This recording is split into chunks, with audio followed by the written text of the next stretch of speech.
San Diego, it's time to fire it up. From the beaches to the ballparks, from the Gaslamp to North County, no one knows America's finest city like he does. You can't just punt on a Manny Machado prime year. He's a fourth-generation San Diegan, born and raised in the heart of this community. Passionate, opinionated, and always bringing you the real talk on your teams, your city, and everything in between. Braden totally knows his stuff. He's ready for the next step. That guy is good. Live and local, it's the Braden Surprenant Show. But I think Braden's one of the up-and-coming young stars in the media game in San Diego. Now, here's your host, Braden Surprenant. What's up, San Diego? And a happy Thursday to everybody out there in America's finest city. I'm Braden Surprenant. He's Frank Marchese. We are the Braden Surprenant Show. San Diego's number one sports station, 97.3 The Fan. We're on every single day from 10 to 2. Moving forward, get ready for Padres baseball in just a couple of weeks. But a lot to talk about on the show today. We're going to keep you updated on what's going on in college basketball. There's a lot going on in college basketball. We are now at the point where you got everybody's underway in terms of conference tournaments. All the big boys are underway. A lot of the mid-majors have already completed last week and have punched their ticket. We got other mid-major tournaments have already started. And the mid-major tournaments that involve the two D1 teams that are still in action have already gotten underway. UCSD, big comeback win for the Tritons last night. And they fell down big to Cal Poly. We're all the way back. They're going to play CSUN later on this evening. And then later on, or should I say, San Diego State will also play today in the Mountain West tournament. They got to find out who they're playing after Colorado State beat up on Fresno State. How about Boise State yesterday, by the way? Boise State starts the season losing to a team that's in a strip mall, to a university in a strip mall, and then they finish the season losing to a team in San Jose State that's got 8 freaking wins on the year. I know the Mountain West is saying, don't let the door hit your ass on the way out, Boise State. It's why you play the games. Boise State should have just, not paid the exit fee. They would have just got kicked out anyway, and they wouldn't have to worry about getting embarrassed by San Jose State last night. We're going to take a deeper dive in the noon hour about how San Diego State is going to make the NCAA tournament. And by the way, for all the Aztec fans out there, I said it yesterday, I'm going to continue to say it. There is not anybody more lucky than San Diego State basketball right now in terms of things going their way. This is where you take advantage of things going your way. You know the saying in sports, when you get a call, you get a break, something happens where the other team kind of fumbles the bag, or you get a good ruling from an official that it's not very good for the game, but it's going to help you out. You know what the saying is? Got to make it hurt. Got to make it hurt. I was going to say, don't ask questions. No, got to make it hurt. Aztecs got to make it hurt because everything that they need to happen in the bubble right now is happening in the bubble. There is not a big bubble right now for the NCAA tournament. There's a lot of teams just one and done in their conference tournaments that they're competing with. Now, I saw the thing from Joe Lunardi this morning. He had the Aztecs actually in the first 4 out. They climbed from like the bottom spot of the next 4 out. They jumped into the first 4 out, Frank. And then Lunardi kind of reevaluated. Oklahoma's actually there. We're at a point where it's like, we're going to get 12 teams from the SEC in the NCAA tournament? Are you kidding me? Give me a break. This is why the guy's ranked 125 out of the 185 bracketologists, whatever it may be. We'll keep you updated in the noon hour on everything in college basketball. Now, I have to say, we're going to talk Padres baseball. We're going to talk about the World Baseball Classic, all that. We got a lot going on in sports here. But I want to start the show with this. I really want to start the show about how special a team is in San Diego. If you still don't believe how special this team is, maybe you thought last year was kind of a beginner's luck, kind of a fluke.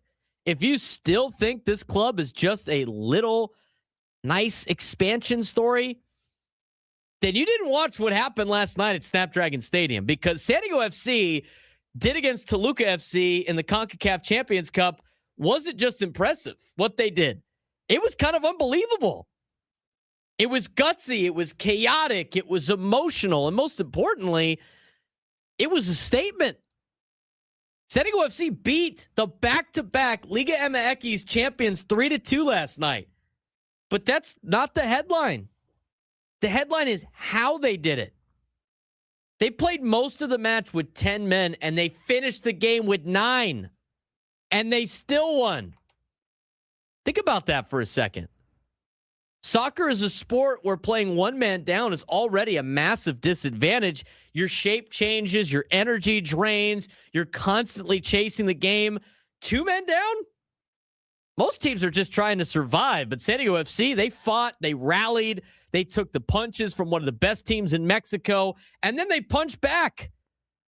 Early in the match, things looked like they were going to unravel fast. Forward Marcus Varksen gets sent off in the 16th minute. Red card. See ya.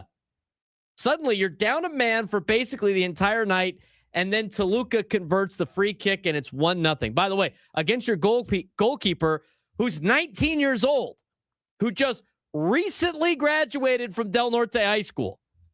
And you're going against the back-to-back champion of Liga MX in Toluca. I got the text from Frank halfway through, because Frank went to the game last night. I got the text from Frank. He's like, this team looks like they're playing a different level. Like, they're in a way different league, which we know they're in a different league.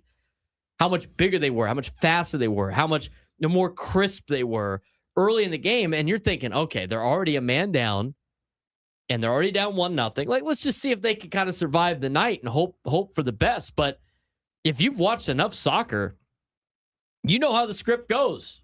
You're down to 10 guys. You're down 1-0. You're playing a Mexican powerhouse. You're an MLS team that really was shocked. Everybody was shocked that you were able to make it through Pumas Unum the first time. I mean, game over, right? No, not this team. Not this city's club. Not San Diego FC. Instead, San Diego showed exactly what their players have been talking about since last year, that warrior mentality. Enter David Vazquez, Southern California kid. Grew up watching Liga MX. Grew up watching teams like Toluca. And now he's playing against them on a massive stage. And what does he do? He scores in the 32nd minute. Then scores again just before halftime. Just like that, the game flips. Now Snapdragon Stadium is rocking. Now Liga MX champions are the ones under the pressure. And then comes the moment that might define the early history of this club. Of course, it's none other than Anders Dreyer. I mean, are you kidding me? The 2025 MLS Newcomer of the Year, one of the most dangerous players this team has. And in the 53rd minute, he unleashes an absolute golazo. One of those goals that reminds you why you love soccer. San Diego takes the lead. 3 goals. They score all 3 goals unanswered for a while with 10 guys against one of the best teams in Mexico. And even then, the drama wasn't finished late in the match. Defender, Mano Dua, gets a red card. It's a second yellow. Handball in the box. San Diego's down now 2 players, 9 men. Penalty goes in for Toluca. It's 3-2. And now the final minutes feel like survival. Toluca is pushing. Shots are piling up. They finish a match with a 20-8 advantage in shots. But San Diego held the line. They defended. They fought. And they closed out one of the most incredible wins in this young club's history. And here's the thing that makes this even bigger. This isn't a one-off moment. This is a continuation of what this club has been building. Last year, their first season, San Diego FC shocked Major League Soccer.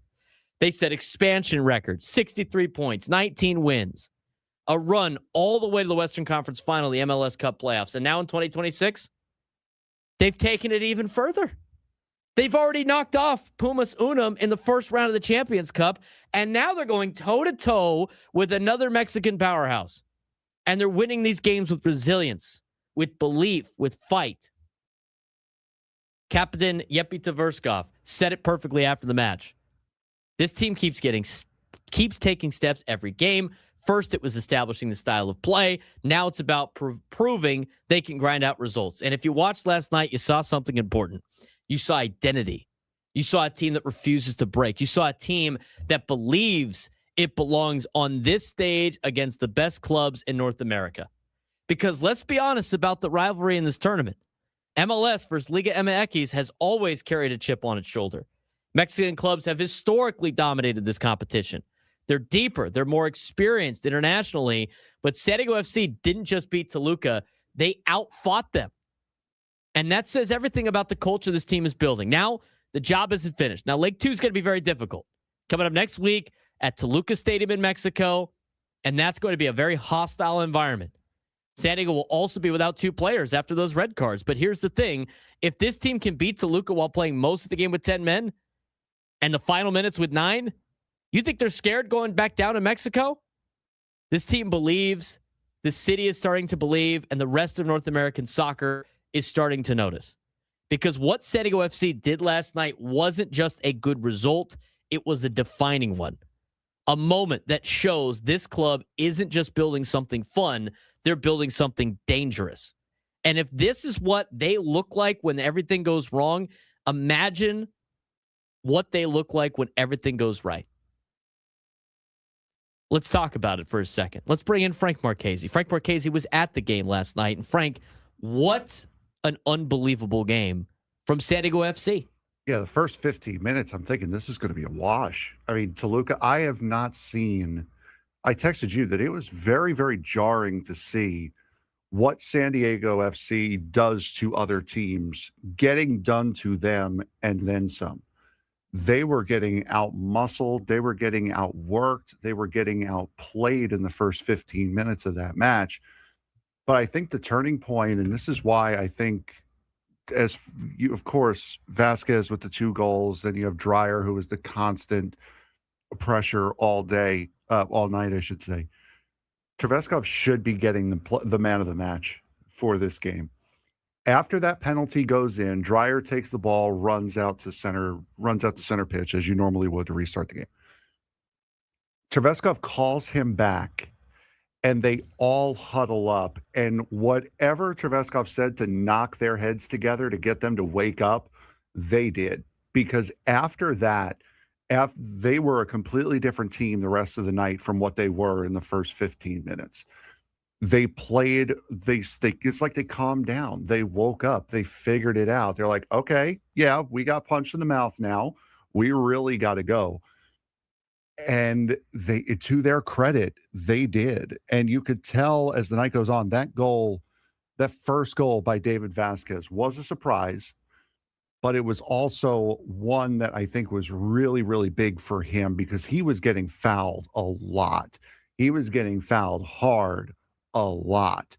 So for him to get that goal was incredible. The officiating last night was oh so hard. It was so bad. That schmoz at the end of the first half, that took at least 3 of the 5 minutes. And there was no continuation. That 5 minutes isn't gospel. The way they were playing, they could have gone another minute or 2 after all of that was settled out. And of course, it was Vasquez that was right in the middle of it. He got fouled. Then I believe it was Dreyer got pushed down right in front of both the line ref and the main official. A yellow card immediately handed out to his credit, but I mean, come on. That was clear as day, and then there was a schmoz at the end of it. And then to come out with the fire that they did in the second half, getting the goal within a minute of starting the second half, and then Dreyer getting one less than 10 minutes after that. It was stunning to watch. I have never seen a team go down 10 men and get better because of it. They hunkered down, and then after they got that 3-1 lead, they really leaned on that young back line, and every single one of them, to a man, did their job. Luca Bombino was a pest. Dua was incredible all night long. They had Pilcher come in on the other side at the end of that game. He was great. Defending gets a lot harder when the 2 defenders that they're attacking all night long in Bombino and Dua get yellow cards late in the game. The only 2 decisions that the official made last night that you can't really argue are the two penalties. Dua, that one obviously hit his elbow, forearm. It also didn't help that he flung his arm out there to try to deflect the ball away. That's another huge thing to mention as well. Toluca gets 2 pass free. Both of them are from the penalty spot. Neither one of them are from play. Both of them are from the penalty spot. So if San Diego FC cleaned that up, I would even say didn't give up the second one. That is a huge, huge swing for San Diego FC. And I think that Ingvartsen red card that happened early, probably the best thing that could have happened to them all night, because that is what woke them up. I thought overall the performance was gritty. I thought it was it was impressive to watch. And the other thing too with like San Diego FC, and this is the style of play that makes me love to watch, is it's not like it's for somebody like me that doesn't like soccer as much as the next person does, right? I've never really been that into soccer. I can want, and I'm more of a football guy. The aggressiveness of Mikey Varas' teams make it fun to watch for the average American that doesn't really find themselves liking soccer. I put on the game last night. I was like, oh, they're going after it the whole time. They didn't go into protect mode until they only had 9 guys out there, and then all of a sudden it was like, well, they're basically in a penalty kill like in hockey. But I thought overall that was a very incredible performance. And I mean, think about everything about this game in which things were not going San Diego FC's way. And on top of the fact that you got a 19-year-old in goal for San Diego FC, and he only allowed the 2 penalty kicks, which is going to be very difficult to deal with anyway. But you were able to be great defensively with 10 guys, and then for the most part, great defensively with 9 guys, and still be on the attack for most of the game.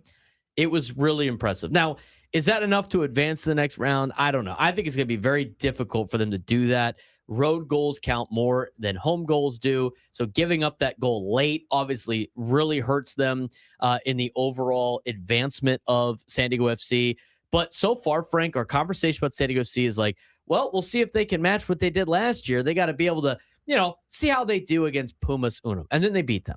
And then it's like, well, let's see how they do at the beginning part of the MLS. They've shut everybody out in the MLS. Mm-hmm. And now it's like, well, Toluca's super good. Like, they might get their ass kicked, but like, let's see how they do. And then they beat Toluca at home. I mean, at this point, they're playing with house money going down to Mexico. If they lose to Toluca down in Mexico, so be it. But they give you that sense of hope that they could go down there and really not lose to Toluca, even though I think it's going to be very difficult for them to be able to do it. I mean, most results are not going to go in San Diego FC's favor unless they go down there and just win outright.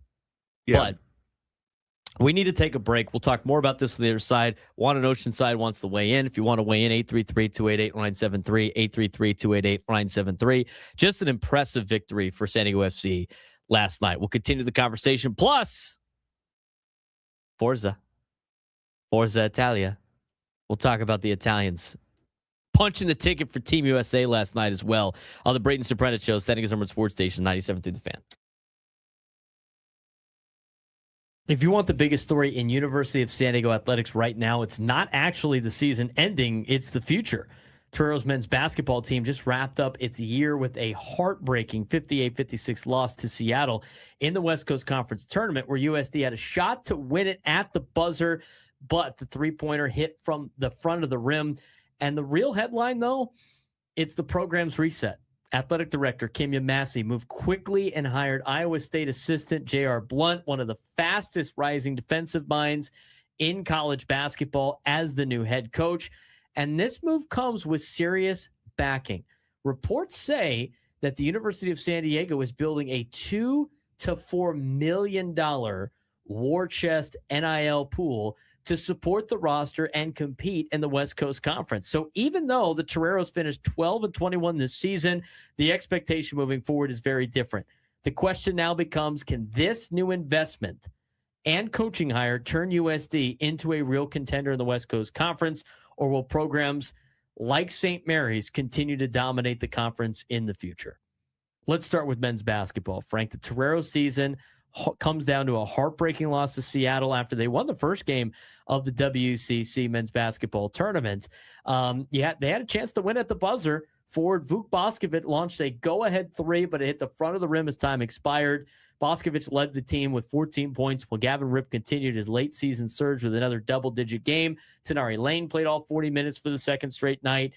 The loss capped the season where USD finished 12-21, but there was still noticeable progress, and the Toreros doubled both their overall wins and conference wins from a season ago. It's the end of the Lavin era, and now new beginnings with a new head coach. Yeah, absolutely. They also opened the West Coast Conference tournament with a big 66-62 win over LMU, who destroyed them twice during the season, snapping a 6-game losing streak against LMU. Bigger story surrounding USD basketball right now isn't the season's end, but what comes next.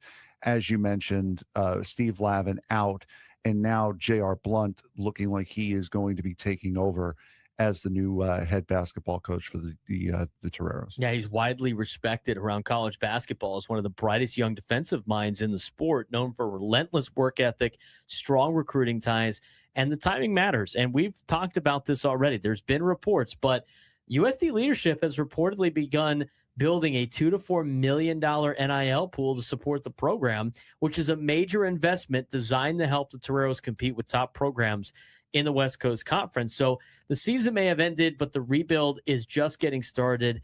And here's the thing, just for context about how much money that can get you.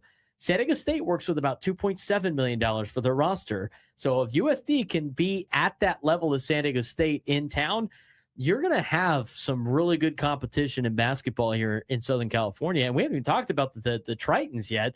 If you're UCSD, 2.7 for the Aztecs, maybe 3 to 4 million for USD. You're going to be in the same conference as USD. That's another team that's going to have to just up their money a little bit. But men's basketball in town, I think, as disappointing as this year has been for a lot of the schools, the future is very bright for all three of them moving forward. Let's talk about women's basketball. Tournament fight shows progress for the women's side. They also saw their season end in the West Coast Conference tournament on Friday, but they showed plenty of fight. They opened the tournament with a 62-6, 62 win over St. Mary's, led by Kylie Ray and Haley Rhodes. Ray posted a 19-point, 10-rebound double-double, while Rhodes added 22 points to push the Toreros in the second round, but that's when the season ended. Yeah, unfortunately, it ended the next day with a 62-51 loss to San Francisco. A lot of optimism, though. Freshman Olivia Owens finished last year averaging nearly 16 points per game over her final 11 games. That's showing the kind of development that could shape a program's future. On to baseball. Tough weekend for Brock Ungrich's crew. They hit the road and ran through a tough opponent in the California Golden Bears. Toreros dropped the series opener 11-1. They fell twice in a Saturday doubleheader, 15-9, which they had a lead, and then 9-1. There were still some strong individual performances, though. Jaden Lobliner stayed red hot at the plate, going 3 for 3 in the opener, hitting .419 over his last 10 games. Meanwhile, Stanford transfer Gabe Springer delivered a breakout performance in the first game of the doubleheader. He went 4 for 4 with a homer, a double, and 3 runs scored. Yeah, freshman Phoenix Brandt also added his first collegiate home run. The problem wasn't entirely offense. In fact, USD actually jumped out to 4-0 and 6-2 leads in one of the games before Cal erupted with big innings late. So the big takeaway for the baseball side is the bats are there, but the pitching depth will also need to stabilize before conference play continues, very much like what we just discussed with San Diego State. On to softball, nearly pulled off one of the wildest comebacks of the year as softball nearly delivered. Crazy about the bubble stuff. So like Lenardi earlier. So Lenardi last night, Joe Lenardi last night. He's Frank Marchese. I'm Braden Surprenant. You're listening to the Braden Surprenant Show. San Diego's #1 sports station, 97 through the Fan. We're going to keep you updated on college basketball as the day goes on. I mean, there's all these games going on in conference tournaments, which is fantastic. Next week, hey, you know what, Frank? Next week at this time, you know what it is? I think I have a guess. Yeah. Play the song.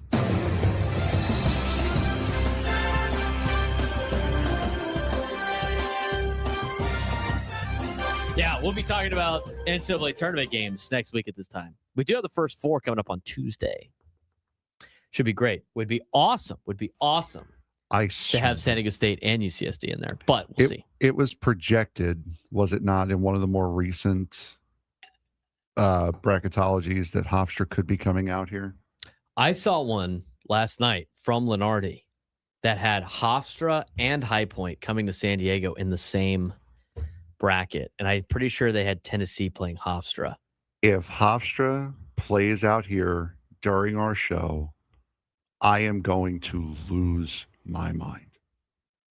Yeah, you better hope they're in the second session. But I'm going to hate everyone. Here's and the thing, though. Like, they're going to be in the opposite session as Arizona. So the question becomes, do they want the 1 seed Arizona playing late at night against whoever the 16 seed is, or do they want Arizona playing a 16 in the middle of the day? Because it's going to be the 2 sessions. It's going to be the 2 sessions. So you're either going to have the night session or you're going to have the early session. Please, for my sake, play early in the day because no one's going to care about who Arizona beats up. Please. But I also think, like, I saw it might be Arizona and then UCLA is in the 8-9 game. I mean, those games might be at night. Yeah, that would be it. They might have the Hofstra and the tennis. Because, like, if you look at now I'm going down the rabbit hole of, like, the bracketology on ESPN. Again, everybody's got their own deal. But the one I saw, you might be SOL. You might be in the early session.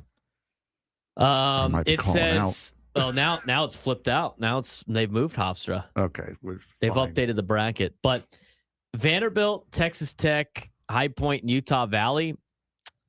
Those games are probably going to be going on during the middle of the day. Probably. Sorry, buddy. As long as they're not playing here. As long as I know for a fact I don't have a shot to go see them, I don't care when they play. If they play here, there might be a sick call. Don't be that guy, bro. You're not that guy, bro. Really? This is a once in a lifetime opportunity. I'm taking it. I will take. Make sure you get your PTO in early. Hofstra. Did you not get the email for everybody else that you're supposed to get at least it's supposed to be 2 weeks, maybe more? Hofstra in San Diego in the national championship. If they were playing UCSD, it's not the national championship. It's the NCAA tournament. Whatever. The national championship is for the final 2 teams. Fine. Don't confuse people thinking Hofstra actually made the national championship until they actually do. I'm not that lucky.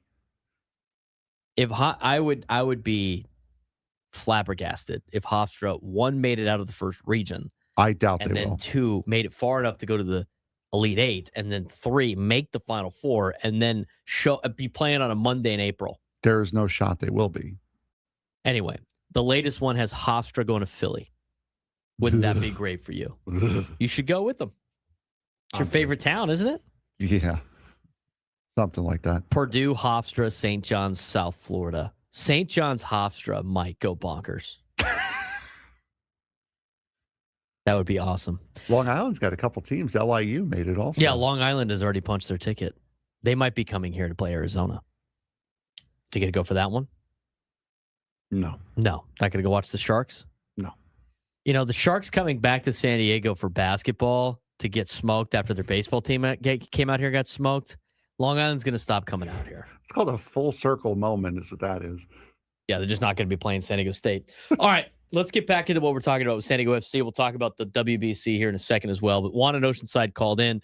Want to get his phone call today, 833-288-0973, 833-288-0973. Everybody that joins us on the SDCCU fan hotline. It's not big banking. It's better. Juan, what's going on, man? How's your Thursday morning going? Hopefully you're staying cool. Yeah, it's great. I'm actually indoors and I'm cool, so I'm pretty glad about that. But I'm also really happy about San Diego FC last night, showing the performance they did. I kind of just want to bounce off of what Frank has been saying, which is early on it did feel like, oh no, this could be one of those games, especially with the red card early. And I do want to say, I think that the 2 red cards are the only time the official ever made a correct call, because even Mexican media this morning was talking about how Toluca was being kind of bailed out by the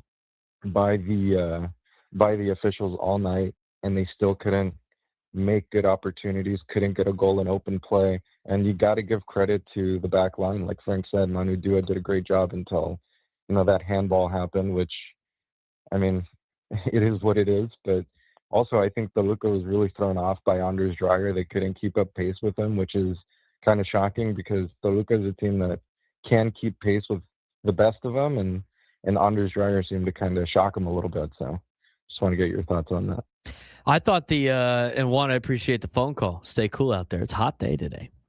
But I'm just saying, the San Diego FC performance last night was phenomenal. And Anders Dreyer was a problem for Toluca for most of the night.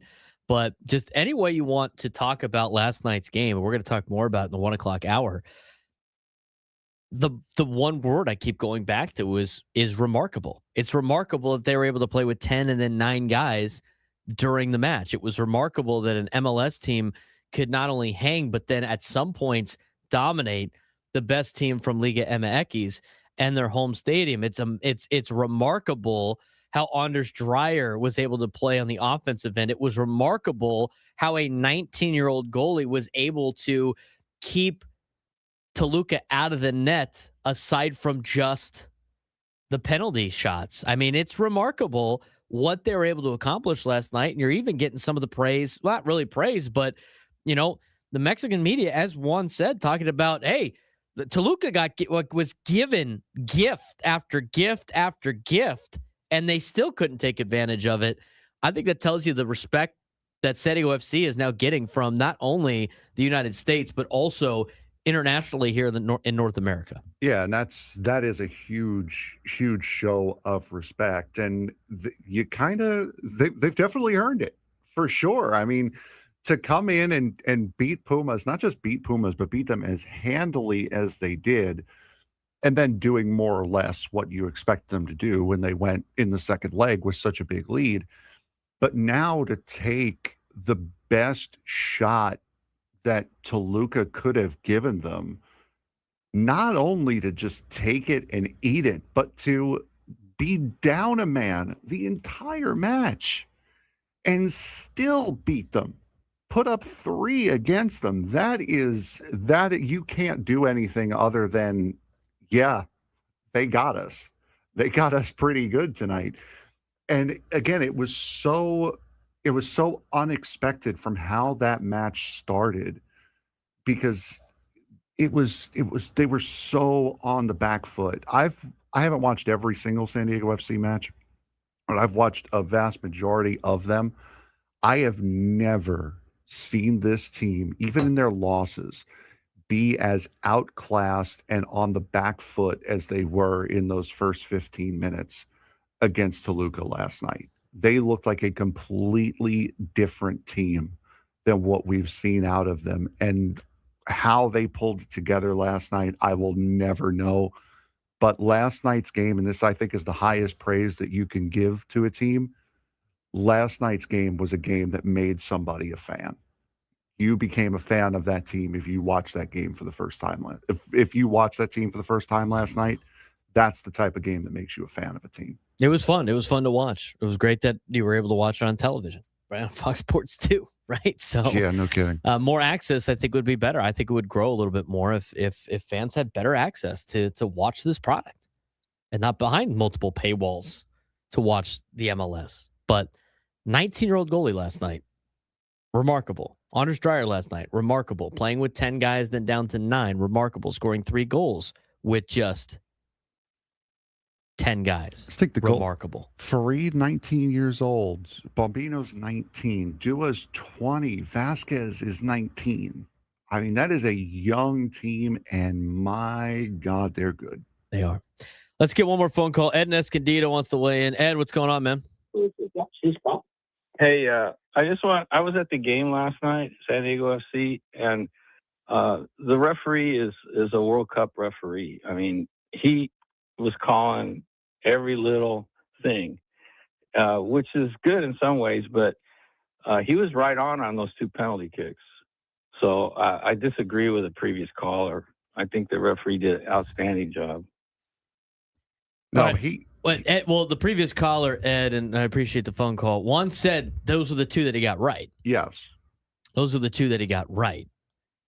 And then the Mexican media said this guy was given the Toluca breaks all night long. It was the other parts of the game that really stood out to a lot of people that watched it yesterday. But yes, the penalty shots were correct. I don't think anybody was upset about those.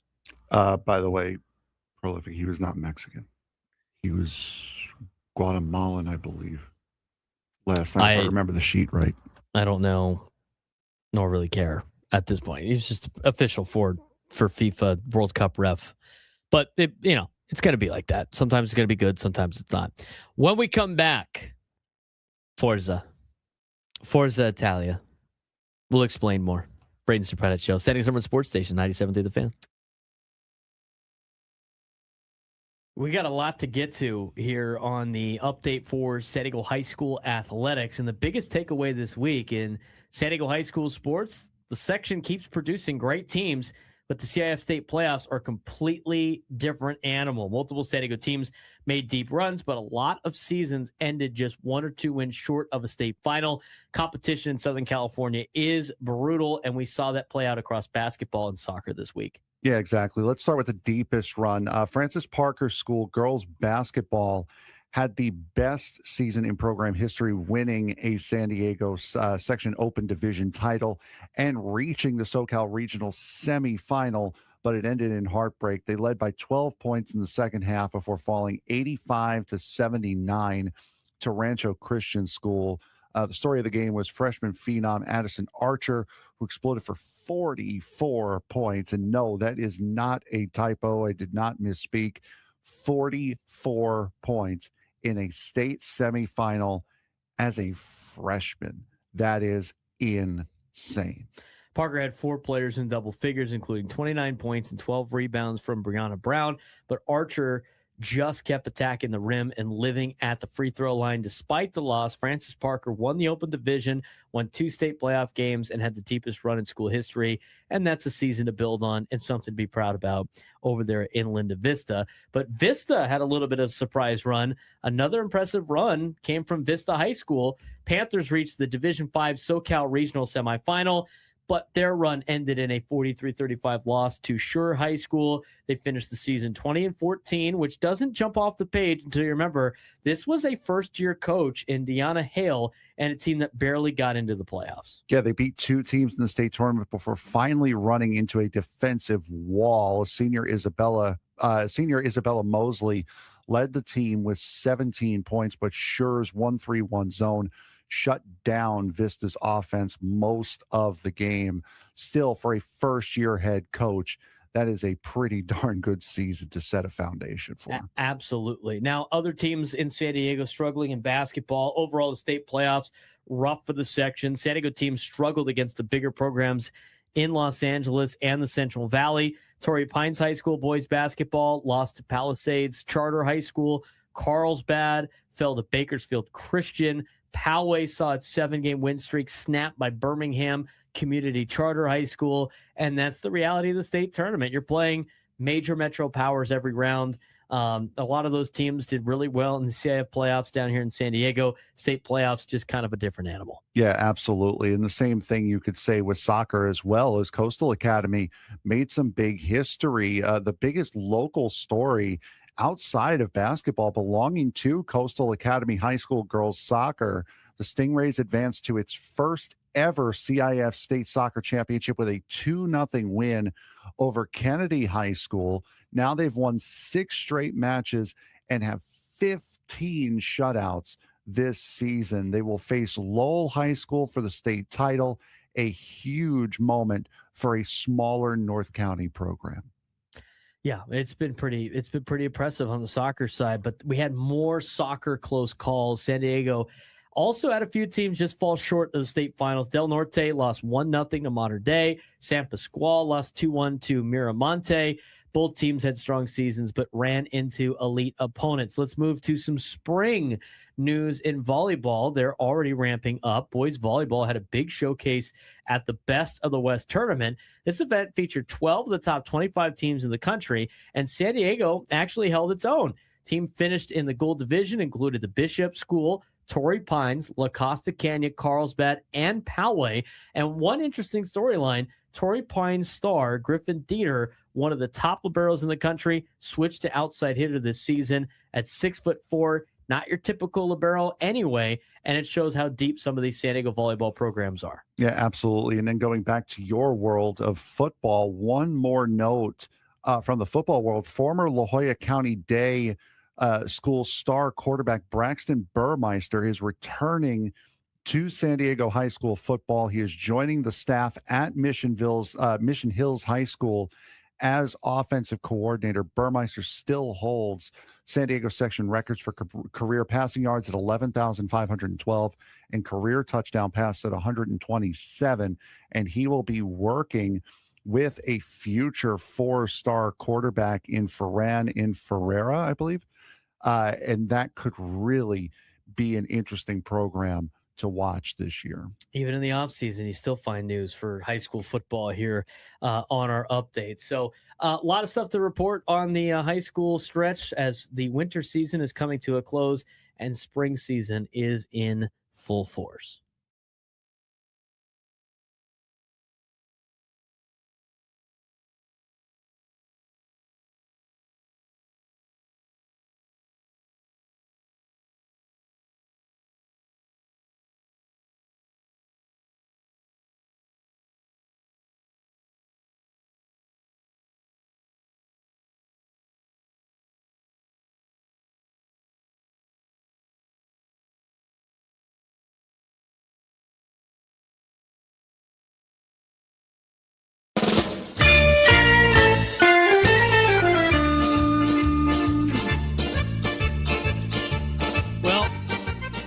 This is what happens when your entire midday show is Italian.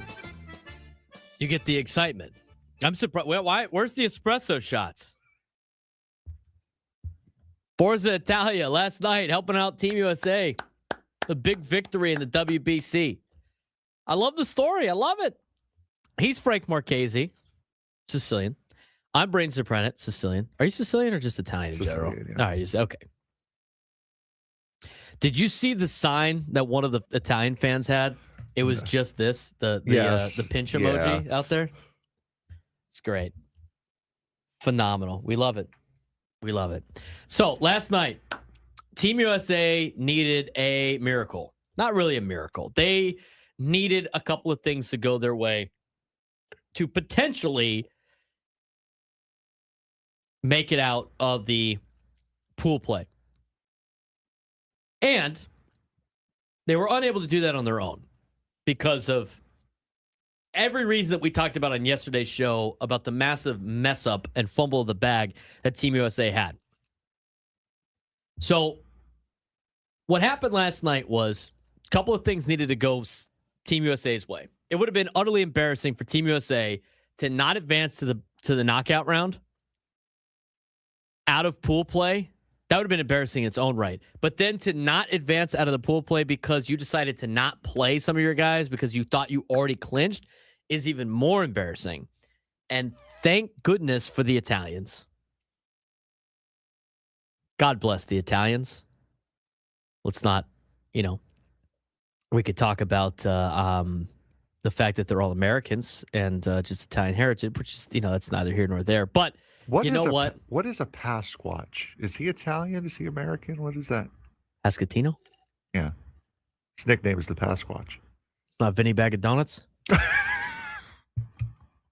I would prefer Vinny Bag of Donuts, to be honest with you. But thank God for the Italians. How about Vinny Pascatino yesterday hitting 3 home runs? That guy probably never went to sleep last night because of all the espresso shots he had to do. I think the entire story about Team Italy is fun. And here's the part, though. Like, the president of Italy, she actually mentioned it in one of their Congress, whatever their parliament is in Italy, about the Italians beating Team USA in baseball. And since then, they had Francisco Cervelli on Hot Stove this morning. And he said, it's tough. It's hard for the Italians to watch because it's at 3 a.m. in Italy. But after we beat Team USA, there's a lot of people in Italy that are now paying more attention to the WBC. And then after the big win over Mexico, now all of a sudden, Italy is starting to really get behind the Italian team, which is great because the whole point of this is to grow the game. And Francisco Cervelli does a lot of work in Italy to develop young Italian baseball players to help grow the game. And this is great for Italy. This is great for baseball that you see another country that's Italy is very soccer heavy. I don't think anybody really argues with that. And the fact that they're going to be into baseball a little bit more and are getting excited about it, that's great. That was the best news I thought of the day, aside from some of the other things with the WBC. But the Italians starting to back baseball, Frank. It's great. This is the point of the World Baseball Classic. Right. Grow the game. Find a way to get people who never were really invested in the game. That's doing the job of what this tournament is meant to do. And that's exactly what it's doing. They're trying to grow the game, get more of the best athletes in the world playing your sport, increase the league, right? I mean, that's what you want to see. So good for Team Italy. Even I know they're all Americans. I think they're they're all Americans managed by a guy from Venezuela who's also Italian descent. I mean, I don't know if there's anybody. Is there anybody on Team Italy that's actually from Italy? Or are they all Americans? I think they're all. I mean, they were talking about it last night on the broadcast. There's like 4 guys that played in the SEC like 2 years ago. That is a good question. And for all good questions, we turn to the Google machine. And I will get back to you. All right. So Italy thumps Mexico last night. And what needed to happen was, Team USA now narrowly avoided a shocking early elimination for the WBC after getting unexpected help from Italy and their national baseball team, which is, again, all Americans. Despite losing to Italy earlier in the week, Team USA advanced to the knockout stage when Italy defeated Mexico 9-1, which ensured the Americans then finished with one of the top run differential tiebreakers in Pool B. Without the Italian victory, the United States could have been eliminated in pool play, which would be a massive upset considering the star power on its roster. We would all agree with that. Nobody loves Team Italy more than Mark DeRosa today, I would imagine. Now, Team USA advances to the quarterfinals. They will face Canada. Oh, boy. Another Team USA-Canada mix. It would be ironic if Canada beat the United States in baseball in the WBC after the United States beat Canada in hockey. I hope that's not the case. But that should be a good one on Friday. Now, USA created its own problem by losing 8-6 to Italy a couple of days ago, one of the most surprising results of the tournament. That defeat forced Team USA to rely on the final game of pool play to determine its fate, as we've talked about. Because of complicated tiebreaker rules, which rely on runs allowed per out recorded, the Americans needed Italy to beat Mexico by enough runs to keep the U.S. run ratio favorable. They basically just needed Italy to win, and then if Mexico were to win, they had to score at least 5 runs. Once Italy scored 4 runs, it was over, as long as the game was completed in 9 innings. And at that point, because Italy jumped out to such an early lead, I was flipping it back to college basketball. But the hero for Italy, and indirectly for Team USA, was Vinny Pasquantino. Kansas City Royals first baseman had the historic performance. He had 3 home runs, first 3-run homer game in World Baseball Classic history. He had entered the game 0 for 12 in the tournament, but exploded against Mexico. His performance included solo homer in the 2nd, another home run in the 6th, and his 3rd home run in the 8th. And after the game, Pasquantino jokingly said, "You're welcome, USA." Obviously a moment that instantly became one of the most memorable performances in WBC history. Italy's win wasn't just about Pasquantino, though. Aaron Nola, 5 shutout innings. John Birdie hit a home run and was an offensive spark. Italy jumped out early and never looked back in this contest, building a comfortable lead that ultimately secured Team USA's advancement. And the game was played in front of nearly 40,000 fans in Houston, many of whom were supporting Mexico. Coming into the tournament, this version of Team USA was viewed as one of the most talented rosters the country has ever assembled. However, the early tournament results have shown the growing parity in international baseball. Even with a loaded lineup, the United States nearly suffered a major embarrassment by failing to advance. Now, their next matchup is against Canada. Team USA moves on to the knockout stage to face Canada.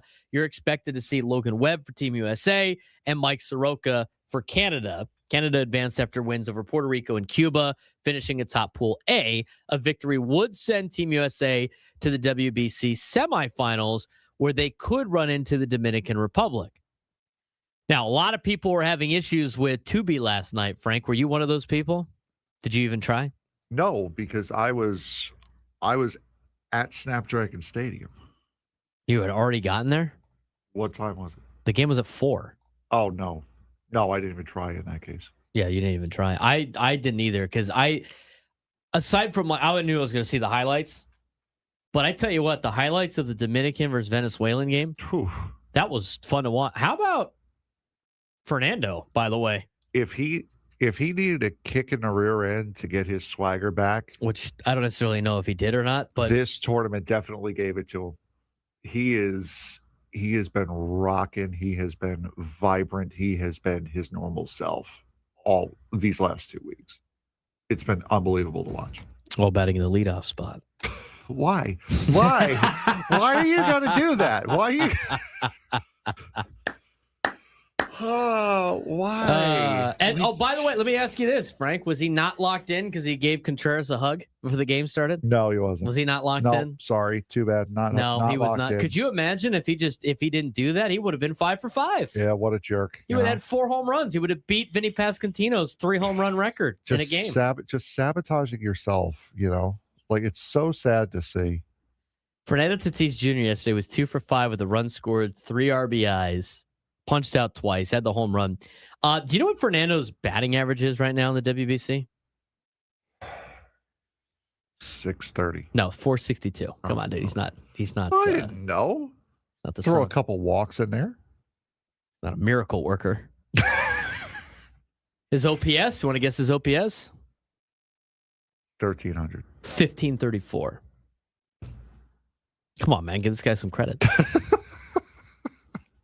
Fernando's been super locked in. Why are you getting upset with me? I'm not getting upset with you. You got Sam to bash on in the next segment. What are you talking about? Oh my God, the barbecue.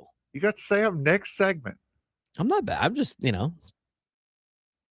one-liners fast, dude. You got to be on your game. It's a Thursday. Let's go. No. Manny Machado 0 for 5 yesterday. He's hitting 250 with an 859 OPS. He has the second worst OPS right now besides Austin. Well, actually, no, I take that back. Geraldo Perdomo's not doing very well. He's 1 for 4. Last night, he's hitting 125, but right now, Fernando's been exceptional.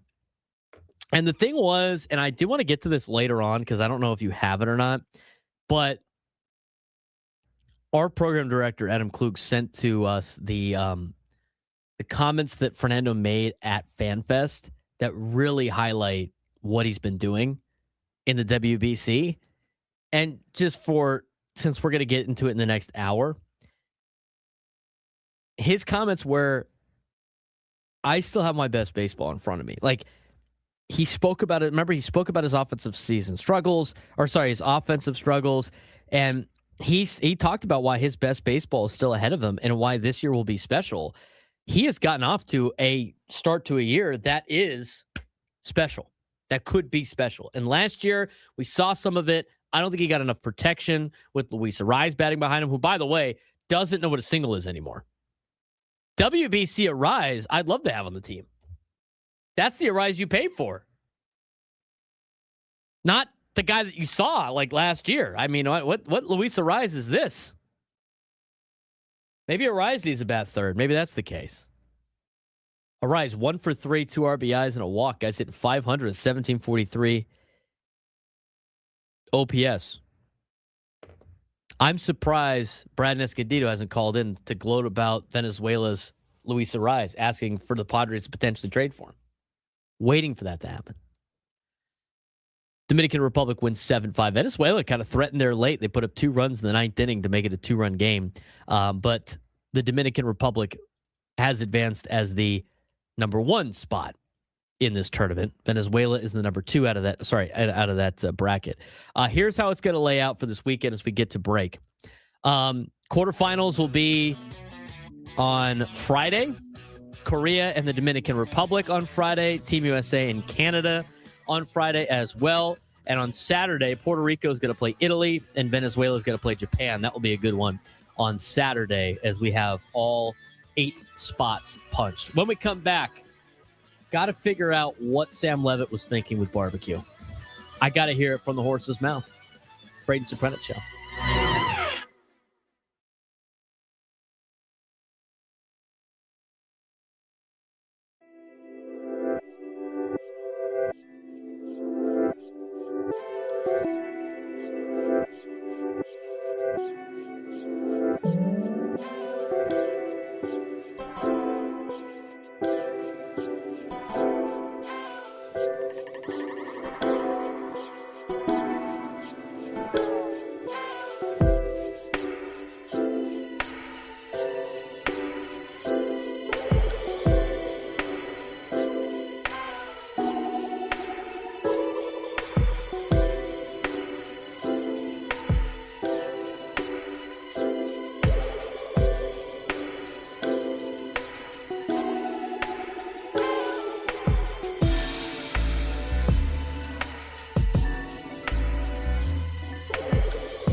Broadcasting live from the Bill Howe Studios, we know how. Bill Howe is actually in attendance today.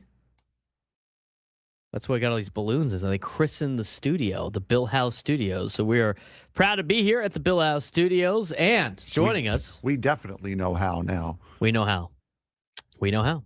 And joining us from the Bill Howe Airbnb or whatever Sam's staying at is Sam Levitt, who gives us Padres spring training coverage. An off day yesterday. His spring training coverage is brought to you by David P. Shapiro, criminal defense attorneys, helping good people regain control of their future when charged with a crime since 2010. Visit davidpshapirolaw.com. I gotta ask, how was the off day yesterday? It was good to finally get a little R&R. You went a little skiing, let the drive up to the northern Arizona. What do we got? What was on the how were the slopes yesterday, Sam?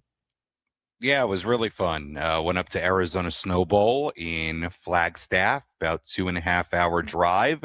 Little warm, enough snow to ski. Was a little icy in the morning, slushy, very slushy as we got later in the day. But that's kind of spring skiing, especially in a place that does not have a lot of snow. But just enough snow to ski and a nice off day. First off day of the spring, believe it or not. First day that I've not been at the complex since getting here on February 10th. Did it skiing. I like that. Now, we got it. Where's the foul? We got to give him a foul where he's here. We got to give him the foul on the barbecue. I know he's been just wearing it right now on the foul. You know what? Here's the thing, Sam. I definitely criticize the barbecue as a barbecue connoisseur myself. I was disappointed in your plate the other day, but I will say this. I will give you the benefit of the doubt. Only one.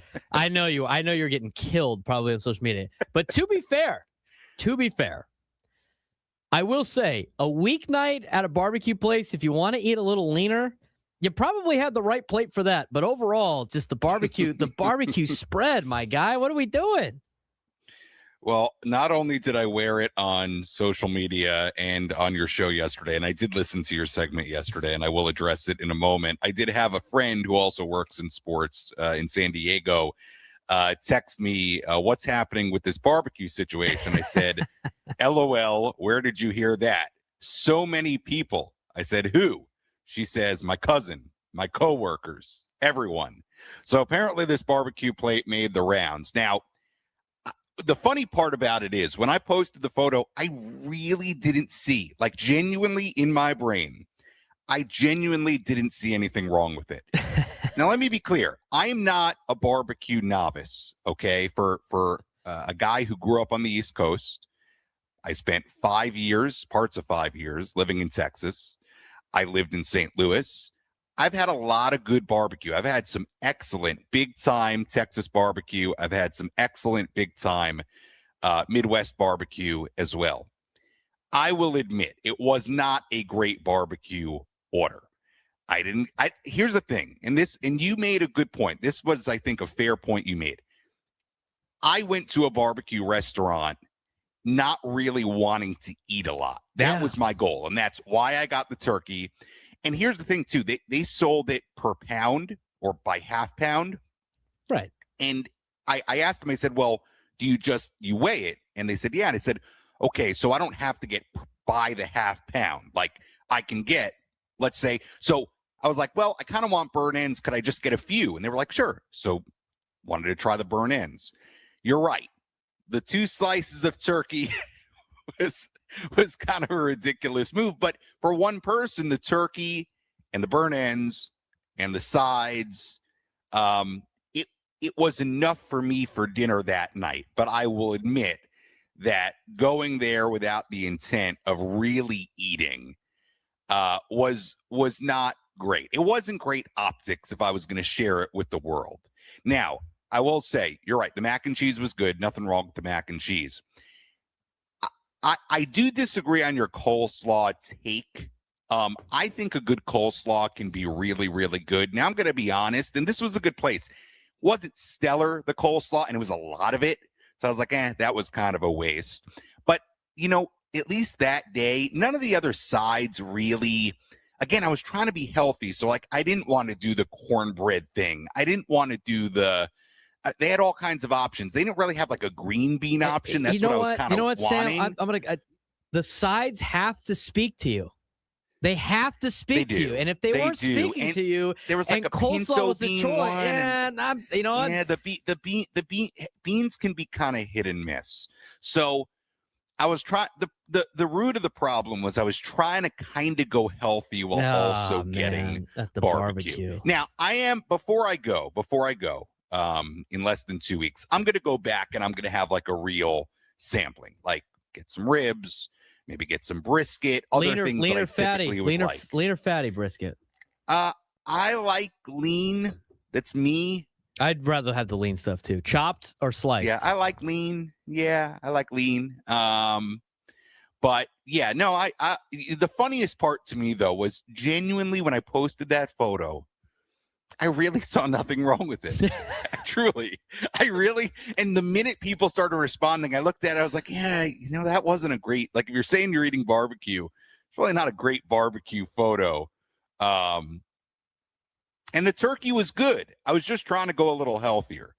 But you're right. The turkey probably was a better side than it was like the main. Get the turkey for like your girlfriend that wanted to like kind of nibble on something. It's not, I do want to, and I think maybe this is where you were going. I do want to address the sauce. Yeah, I got to know about the sauce. I mean, you know what? I gave you the benefit of the doubt. If you're going to try the sauces, you do have to spread them out a little bit. But it looked like an art. Right. Piece. So I sit down, right, and keep in mind, I don't have that much meat. The only thing you're really going to dip in the sauce is the turkey on that plate. I don't have a lot of meat. So they had 3 different kinds of barbecue sauce on the table. They had I see Frank laughing. I get phrasing. Forget it. Sam, you're doing it to yourself, my guy. So they had like regular barbecue sauce, Carolina Gold, which you thought was mustard. That was Carolina Gold. That's good. Yeah. And then they also had like I think it was called sweet and spicy. Don't quote me on that. So they had 3 different types of sauces. So I said, oh, well, I have this small amount of turkey. I do want to try each sauce. So I just took it, little dollop, little dollop, little dollop. And I took the turkey and I dipped it in for each bite to try what I wanted. But it was, again, looking at the photo afterwards, I understand why it was a ridiculous looking plate. But I swear, and I do things like this sometimes where like my brain doesn't work like other people, where like I'll look at something, be like, oh, that's fine. I didn't even think about it. I took the photo, didn't think about it, checked my phone like 5 minutes later, and people are all over me. I'm like, huh. I go, oh, yeah, I guess this kind of was a weird barbecue plate. But as I posted it, I saw nothing wrong with it. I genuinely saw nothing wrong with it. Hey, so I get it. I deserve it. I got it. I'm going to try to go back there and get a better feel. But again, the root issue, and wow, we've been doing this for like 8 minutes. Root issue here was that I was trying to eat healthy-ish at a barbecue restaurant. It's kind of like going like, man, I really wanted to eat healthy, and so here's how. And you're right. And then you're like, and then you post a picture. If you're gonna go to barbecue, right? Then you post a picture of a salad at McDonald's. You're like, oh, this McDonald's place is pretty good for the first time. That's basically what I was trying to do. It's hard to do. You know what? When you go you're gonna get bloated on the salt anyway. There's so much salt on all that food. You can't go in there with the somewhat full stomach. You had the stomach for sushi that night, Sam, and you needed to. That's probably where the play needed to be. More than the barbecue. But you know what? We're going to give you the benefit of the doubt. I tried to on the show as much as I could, but I'm just glad to hear that wasn't your best ditch effort for somebody that has spent time in Texas. As somebody that else has spent a lot of time in Texas, I wasn't mad, Sam. I was disappointed. I was really disappointed. You should know better than to put a barbecue plate like that. And that's fair. And that's the thing about it too, is like, you're right. I've spent a lot of time in Texas, in multiple cities in Texas, okay? Amarillo, big barbecue town. Corpus Christi, I wouldn't call it a big barbecue town, but I've spent a lot of time in San Antonio and Austin, all over the place. I've had a lot of good barbecue. Like I've been to a lot of good places, so I know how this works. I know what it should look like. I don't have great reasoning other than to say I was trying to your point, eat a salad at McDonald's. Let's talk about the Padres. It's kind of hard to report on stuff when there was a day off, and it feels like they haven't played in so long, and all that. But some of the trending storylines are some of the same things that we've already talked about. But another one today, the Union Tribune put out a bench argument for who could potentially be making this team, where the Padres want to go. And, the Sung-Moon Song conversation. We kind of briefly talked about on Tuesday, but just to kind of recap, it's Sung-Moon Song might start on the injured list. Ty France is hitting. Jose Miranda is hitting. Do they want to have more help in the outfield? Do they want the infield spot? And Craig Stammen has now said multiple times after games, if you hit, we're going to find a spot for you. Right. So how is this bench playing out as you see it based on reports you've been getting, based on conversations you've been having? Well, I think the part you just mentioned, when Craig Stammen says that, I think, it's a little tongue-in-cheek, but there's also a degree of truth to it as well. And I think in this particular situation, if Sung-Moon Song is not available for opening day, which I think there's a pretty realistic possibility that's the case, considering this is at least some sort of re-aggravation of the same oblique injury he suffered during the offseason. And I do think this is the kind of thing where they want to get it right, and a totally different situation, but like, I'll put it in the same breath as like Joe Musgrove for a second, where this is about the greater season than necessarily opening day. For Song, let's assume for a second he's not ready for opening day. I don't know that's going to be the case. For all we know, he's going to be back in a couple of days and playing games, and he's ready to go. That's fully possible. But let's live in a world where he's not. Then, yeah, Braden, I think it totally opens the door for two guys in particular, and that's Ty France and Jose Miranda, both of whom have hit this spring, both of whom can play multiple defensive positions, both of whom who have had some level of success in the major leagues before. Now, of course, from an infield standpoint, you also have guys like Mason McCoy and Will Wagner, who are on the 40-man roster already. But I think it's pretty evident that France and Miranda give you a little bit more offense. They also play the corners, and without Song, you might need a little bit more of that. And France can play some second base as well, and Miranda can move around too. But I think, especially when you consider the offensive part of it, it opens the door, I think, for those two in particular, France and Miranda. I'm not going to say for sure that a Mason McCoy is not going to make it. For all we know, he will. But I think with McCoy, like, you kind of know what Mason is, which is, pretty good glove. You can play him in the middle infield, but he's not going to give you a ton of offense. And I do have the feeling that they'd be willing, and you're going to have to clear some 40-man spots here, not just for the potential France or Miranda, but for the pitchers as well.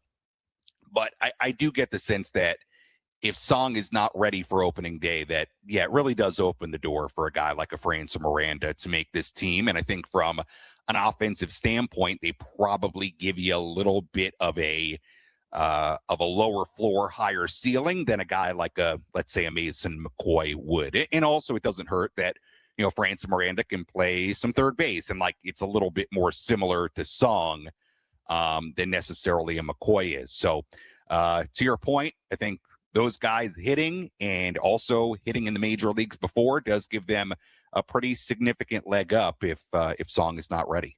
And I do want to ask a follow-up on that, just because, with everything playing out with the bench, I just feel like Miranda and France are very similar to a sense. It's almost the same type of player. And you mentioned it opens the door for both of them.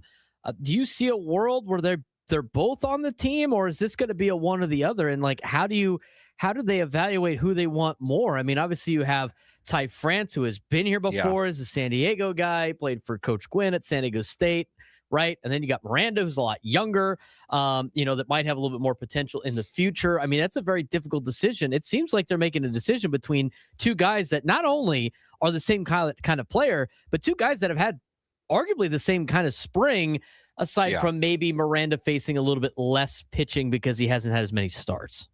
Yeah, I would certainly feel like those two would be redundant on the roster together. So if we're living in a world where Song isn't ready, I would probably say one of them makes the team. And I'll continue to say it. I still will be surprised if Bryce Johnson, especially if there are 2 bench spots available, if Bryce Johnson is not one of them. For a lot of reasons, and we've talked about it a ton. I think what he did last year, what he provides for this team in particular, they need a guy who can play outfield. They need a guy who can run. They need a guy who can, come off the bench and pinch hit. Not that necessarily he'll be the first guy off the bench, but certainly somebody who can do it. And it's hit a little bit before. And I just think you need somebody that can play some outfield. And Castellanos, yeah, he can do it, but I don't think he's in the outfield in an ideal world. And Duhar, yeah, he can do it. I don't think he's in the outfield in an ideal world. To me, they need like a 4th outfield type, and Johnson just fits that so well. I don't see a world where both France and Miranda take up those 2 spots, but certainly I think Song not being ready, and I think that's still to be seen, to be determined if that's going to be the case or not, because we still have 2 weeks left. But I think that very much opens the door to the possibility for France or Miranda. I would be remiss if I didn't bring up another player that has actually had a really good spring, and I don't necessarily know if he has been good enough to really make this team, but it does add a lot of depth to this team with some power. But I mean, Jace Bowen's had a great spring, and the 433-foot grand slam, athleticism, defensive ability, occasional power, still developing as a complete baseball player. But Jace Bowen's been very good in camp, and that's another guy that's forcing the conversation. Yeah, it's a good guy to bring up. He's been good, and he does a lot of things well. He runs really well. He can play multiple outfield positions. The hit tool has come and gone for him in the minor leagues. He does have power, but he probably hasn't hit enough to force. He was with the Pirates, to force the Pirates' hand to get him a call up. But he's interesting because he's a physical specimen. He's kind of a big, strong kid. He was recruited to Michigan State as a wide receiver at a high school, so he's kind of like just a big guy. And he does do a lot of things well. But I think with Bowen, he certainly turned heads for sure. But I think this is somebody who's, probably will be down at El Paso and see what he does, right? And maybe at some point during the year, if you need him, and you certainly might, he could certainly be a guy who gets a call up. So to me, he's not an opening day roster conversation per se, but is somebody to note that I think if you have a need, and you certainly might, could be a guy that we see at some point during the year. He's done a nice job, and he does multiple things pretty well, which I think stands out. Is he going to hit enough to ever be an everyday big leaguer? I don't know.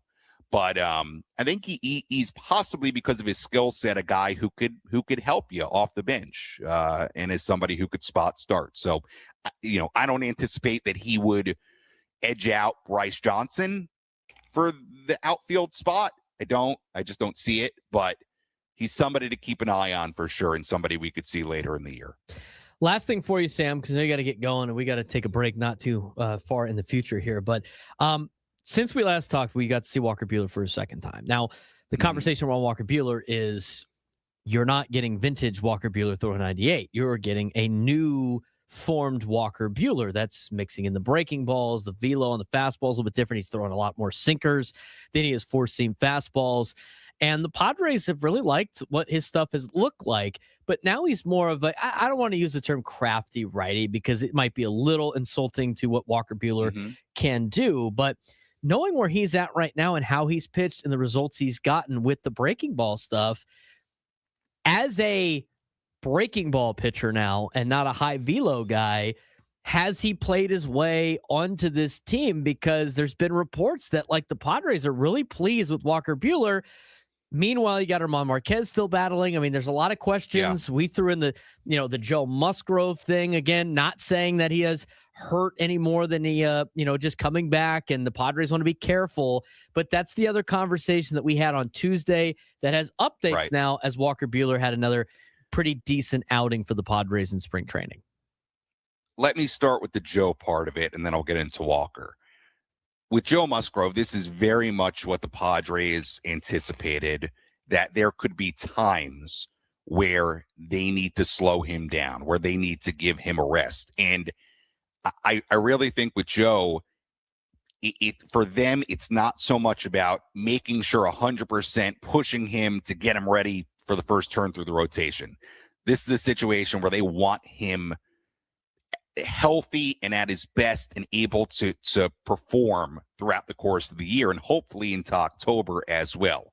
So, again, is Joe giving you 200 innings this year? No, but if he's going to give you, let's say, like 140, 150, whatever it might be, I don't think they're so focused on, hey, he's got to be ready that first turn through the rotation. Like, if his arm was a little cranky and they need to slow him down and they need to make sure that he can do what they need him to do effectiveness-wise, availability-wise throughout the year, I think they're very comfortable with the idea of like, okay, let's slow it down. And if that affects opening day, so be it. And I do think that's a possibility. I mean, we're 2 weeks away from setting an opening day roster. And meanwhile, we don't know yet when he's going to kind of ramp up again. So I think that's a fair question to ask.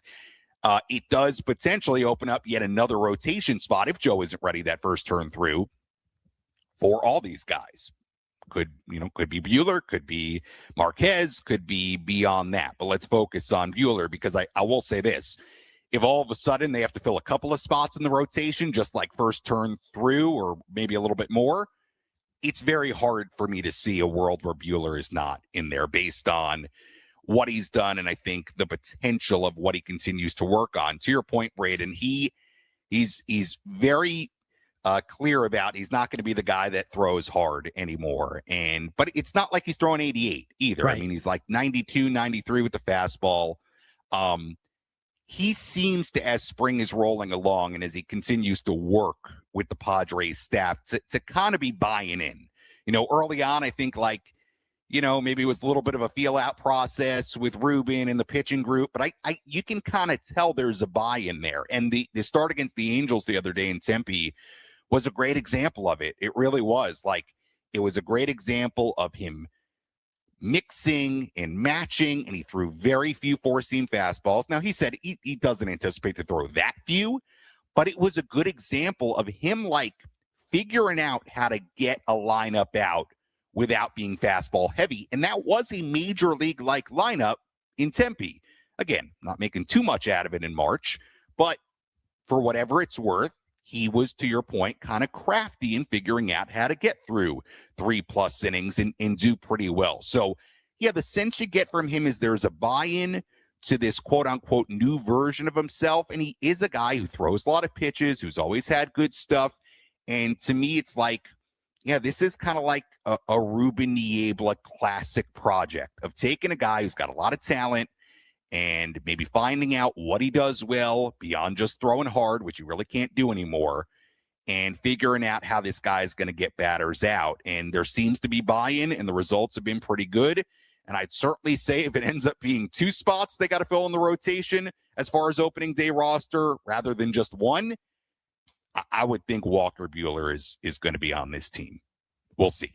I would think so too, Sam. There's a lot still to play out. As what are we exact? Are we 2 weeks now? One and a half. Today's Thursday. 2 weeks from opening day. We're a week and a half-ish away from the end of camp. from 2 weeks away from opening day, though. Sam exactly. Coming back and posting a sad Mexican food plate. That's what we're 1.5 weeks away from. Sorry. No, go back, Joby, and get myself some good Mexican food. I will take the foul on that one. That was uncalled for. But also, it just kind of wraps the entire segment in a whole. Sam, appreciate the coverage as always, and look forward to talking to you next week. All right, guys. Sounds good. Thanks. Sam Levitt, live from Peoria, held his feet to the fire in the barbecue a little bit. So, and I had to get the cheap shot in there at the end with the Mexican food plate. So we'll talk food with Sam when we come back later on next week. But Sam Levitt, his coverage is brought to you by David P. Shapiro, criminal defense attorneys, helping good people regain control of their future when charged with a crime since 2010. Visit davidpshapirolaw.com. All of our guests join us on the SDCCU fan hotline. It's not big bank banking. It's better. When we come back, Frank and I will take a look and a deeper dive into the bench pieces for the Padres as we go to break of the Braden Surprenant Show. One of the best finishes of the season happened this week for the UC San Diego Tritons. Tritons went on the road to face UC Santa Barbara in the regular season finale, and it came down to the final seconds of the game. UC Santa Barbara actually took the lead with just 7 seconds left, but UCSD didn't panic. Tom Beattie pushed the ball up the floor, dribbled through pressure, and found freshman Jaden Vance cutting to the basket. Vance went up, layup with less than 1 second left, ball game. Tritons win 64-63. UCSD finished the regular season 22-10 overall and 12-8 in Big West play, earning the number 5 seed in the conference tournament. And if this finish is any indication, the Tritons might be one of the most dangerous teams heading into the Big West tournament. Let's talk about it, Frank. Tritons closed the regular season out in what was such a thrilling finish to the season, getting the game-winning bucket on the road with less than a second to go. Fun game to watch from up at Phoenix Raceway. USD defeating UC Santa Barbara 64-63 on a last-second layup from freshman Jaden Vance. Vance scored the game winner with less than a second left. Triton scoring forced 17 turnovers and had 16 steals, a season high for them. Bull Dengdit led the team with 15 points, while Tom Beattie added 14. Hudson Mays also scored 12. UCSD finishing 22-10 overall and 12-8 in the Big West, which put them in a tie for third. On to women's basketball. And women's basketball have had a really good season, a very historic season. Triton women are making program history right now. Defeated UCSB 72-65 to secure a share of the Big West regular season title. Team finished 22-8 overall and 17-3 in conference play. UCSD will be the number 2 seed in the Big West tournament with a double bye to the semifinals. Yep. Michaela Rose, 25 points in the title clinching win. Lev Feeman, 16 points on 8 of 10 shooting. Erin Condren, 12 points, 8 boards. Dominic Maxey set UC San Diego Division I assist record at 136. As a program record, Erin Condren setting the rebound record at 255, and Michaela Rose broke the single-season steals record with 92 swipes over the course of this season. On to baseball. Very tough road series for UCSD and Eric Newman's club. Tritons lost the series opener 9-5 to Cincinnati. They dropped a Friday doubleheader 16-1 and 13-3. UCSD is now 4-9 overall on the season, but they did have some bright spots. Yeah, Gabe Camacho going 4 for 5 with a home run and 2 doubles in the doubleheader. He drove in all 4 of the Triton runs that day. He now has 5 homers, third most in the Big West, and now they finished up that series and will be returning home this week. On to softball, where they had an early conference challenge. UCSD softball began Big West play against the defending champions. And they dropped the 2 games to UC Santa Barbara. They lost 9-2 in game 1, 8-4 in game 2 of a doubleheader. UCSD recorded 15 hits in game 2, matching a season high, but still had some pretty good performers this weekend. Malia Cherry hit a home run and now leads the Big West with 6 home runs. Haley Garcia, 3 RBIs in game number 2 of that doubleheader against the Gauchos. Overall for the Tritons, again, this is a program and a school that is still building up from being a Division II program not too long ago. They have done some really good things already. Future is still bright, but you go back to the men's basketball team, just a thrilling way to end. And the Big West tournament, as we take a deeper dive into the Big West tournament, there are a lot of teams that are going to be a tough out in Las Vegas themselves. Irvine ends up winning the conference. Hawaii had a chance to take a share of the title. They choked it up at home late on Saturday to give the Anteaters the number 1 seed, not only the number 1 seed, but an outright championship on their own. But that top half of the Big West is very scary, and any of these teams can win. Yeah, absolutely. And looking into UCSD's tournament, they're going to be facing Cal Poly on Wednesday in Henderson. So a nice little test for UC San Diego to get their tournament started. should be a fun one this week. And we're going to have UCSD men's and women's basketball live on 97 through the Fan during the Big West tournament. Be sure to stay tuned for more Tritons updates next week.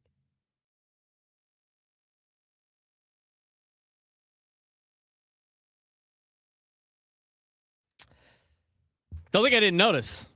In the chat during our conversation with Sam Levitt as we broadcast live from the Bill House Studios, he's Frank Marchese. I'm Braden Surprenant.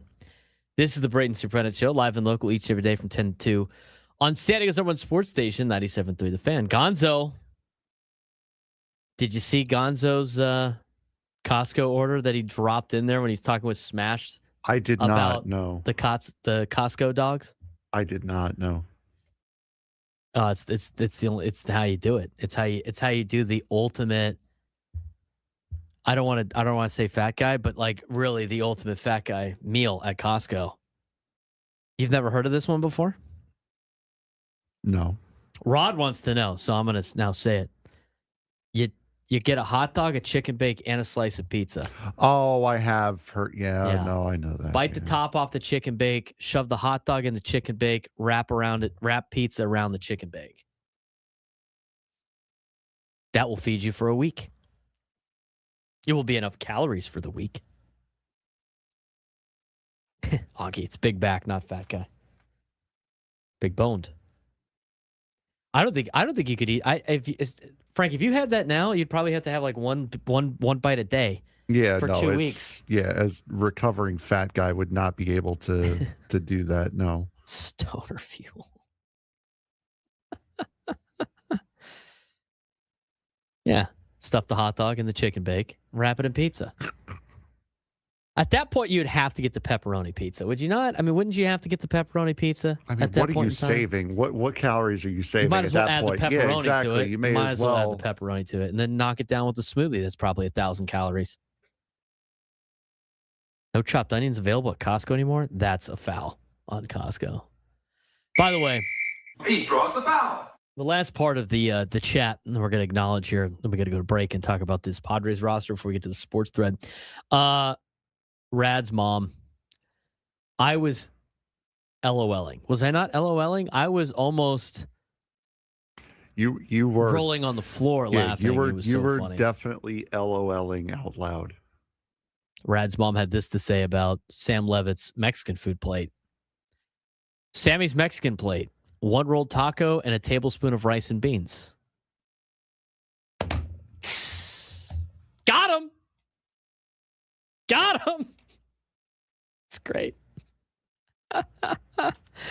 Oh, man. I was dying. That was so funny. Boy. That was great. You didn't think that was funny? That's hilarious. No, that's good. It's good. Got him. All right. When we come back, we're going to talk about the Padres roster. Bench pieces. We got some insight from Sam. Now Frank and I are going to discuss. We'll talk about it on the other side. Braden Surprenant Show, San Diego's #1 sports station, 97 through the Fan.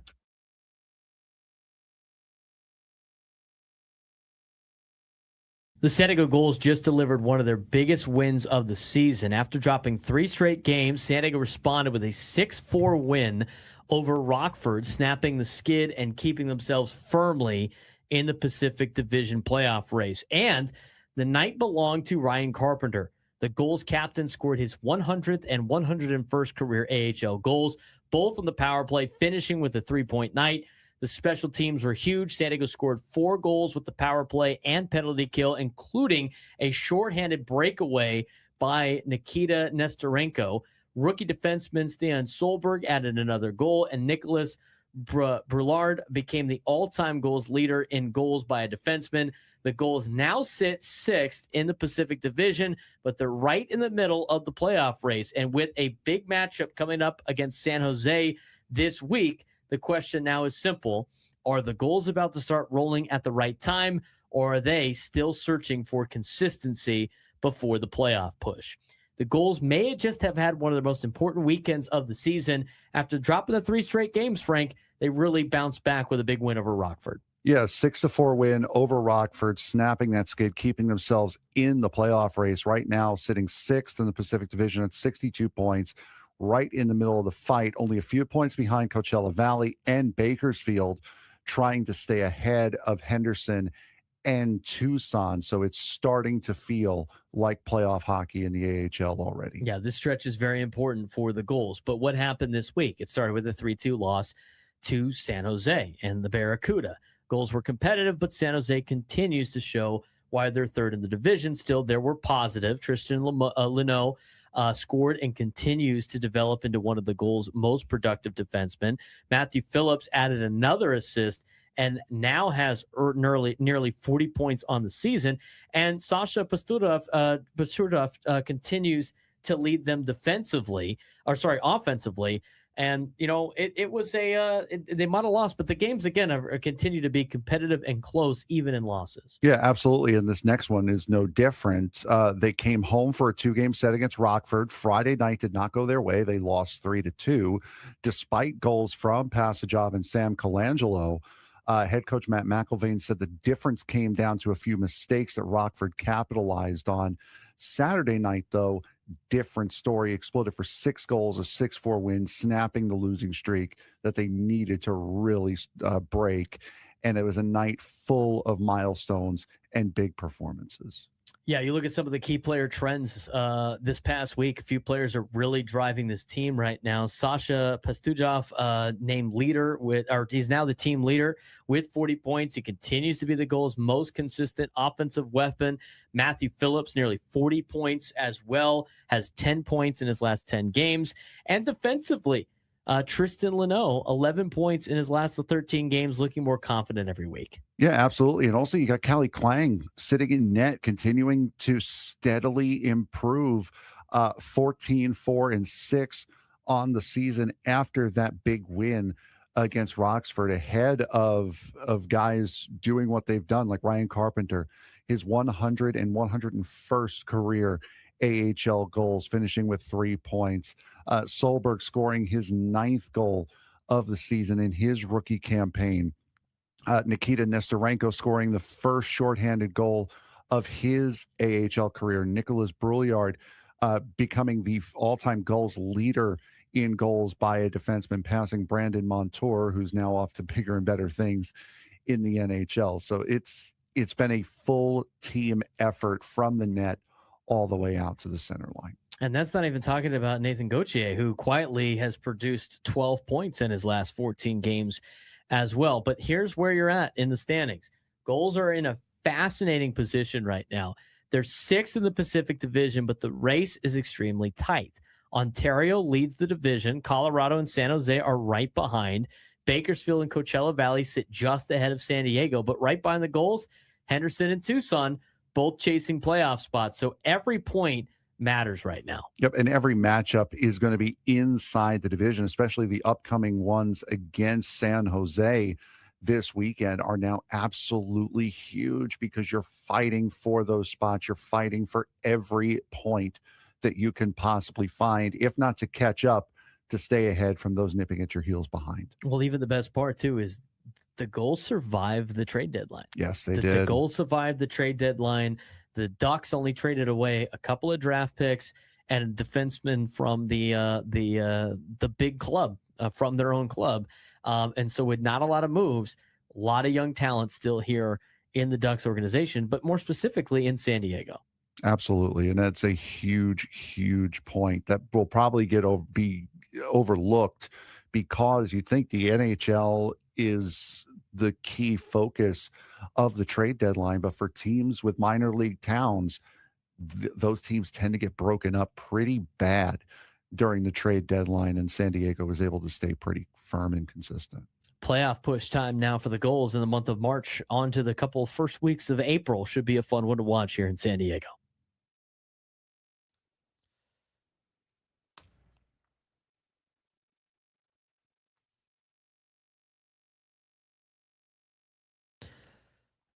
Remember to listen at 1 o'clock for us to announce today's biggest fan for a chance to qualify for a night in our Odyssey suite at a future Padres game with all the fan staff. Register your name at 97tothefansd.com/biggest fan in order to potentially have your name called. He's Frank Marchese. I'm Braden Surprenant. We are the Braden Surprenant Show, live and local each every day from 10 to 2 on San Diego's #1 sports station, 97.3 The Fan. I do want to get to a couple of things here before we get to the sports thread.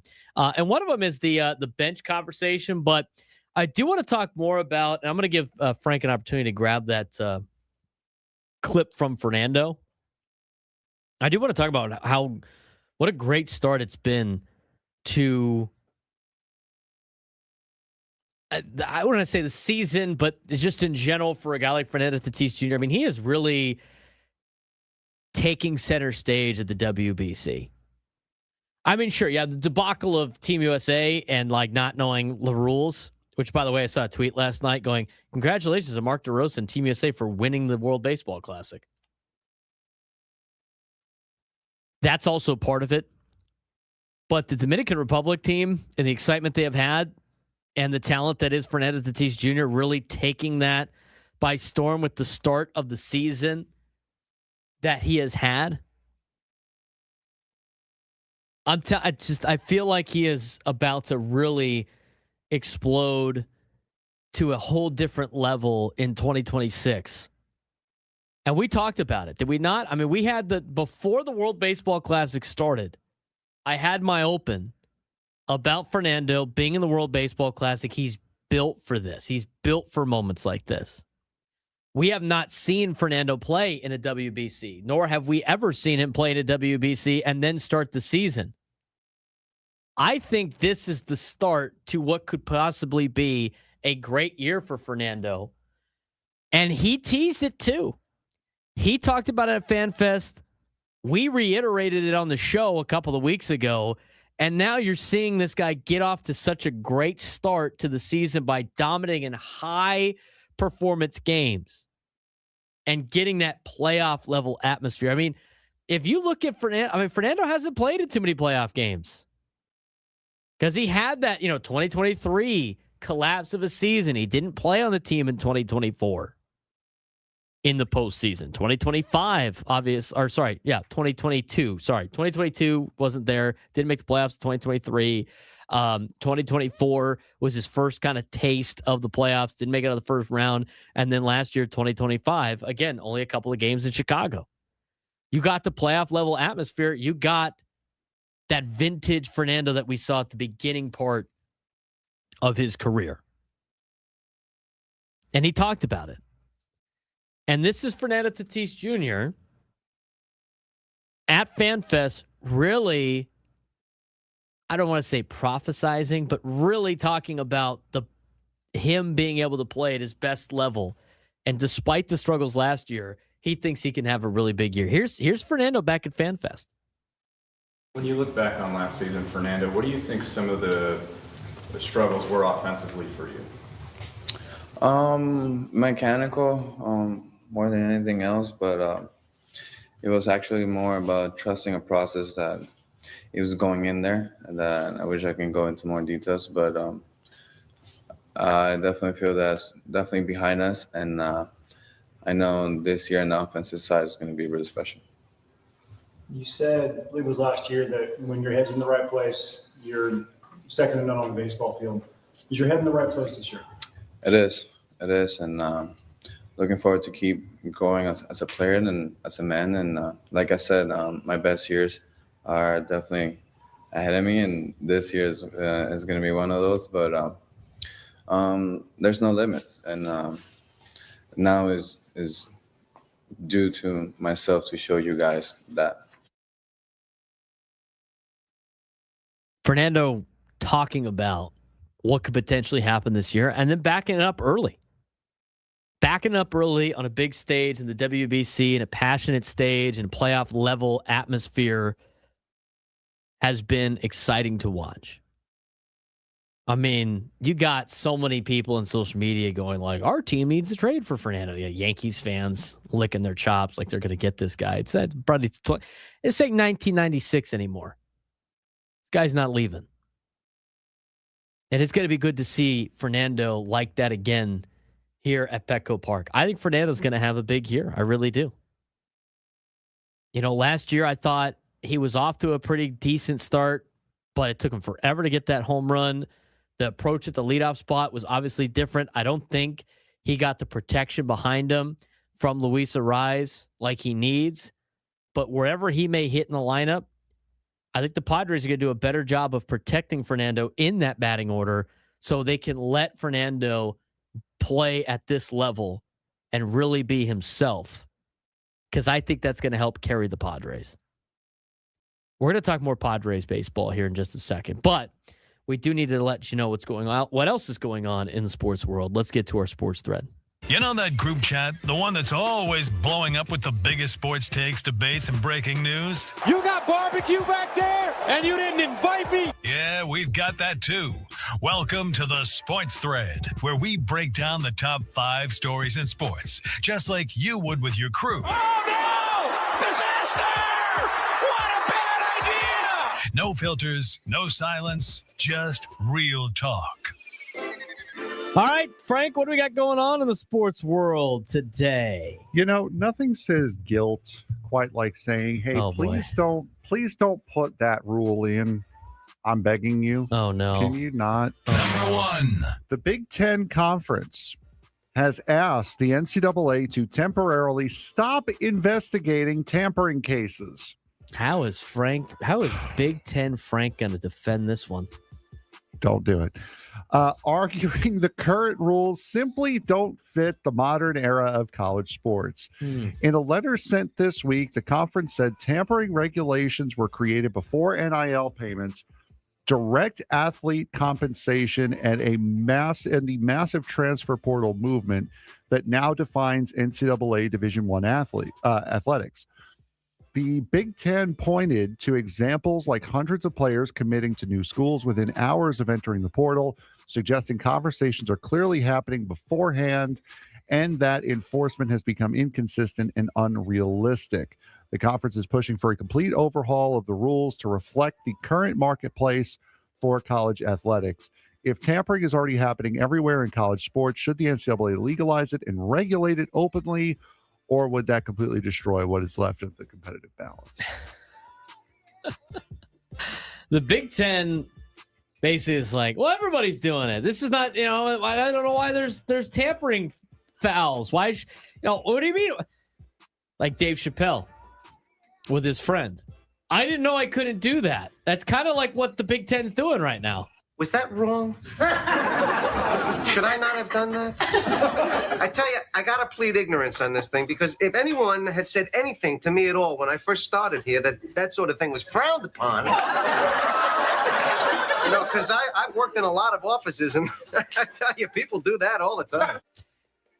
I forgot that George Costanza works for the Big Ten. I totally forgot. That's my mistake. That is my mistake.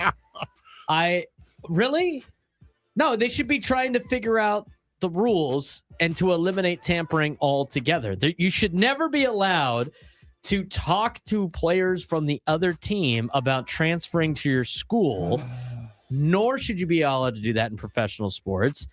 And the problem is there's no rules. There's no rules. And there's no rules that can be enforced by the NCAA because everybody just sues them for them. I think more of what the Big Ten is saying is these rules are out of date.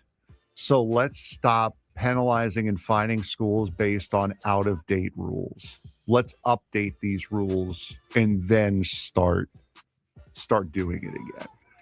I think they should definitely. Well, the problem though is they can't update the rules because then you're just going to get sued. And just like, you can't do this without our consent. You don't have antitrust law protections. You don't have or exemptions. You don't have a collective bargaining agreement. I mean, there's no reason. The NCAA can't enforce any of the rules. Did you see?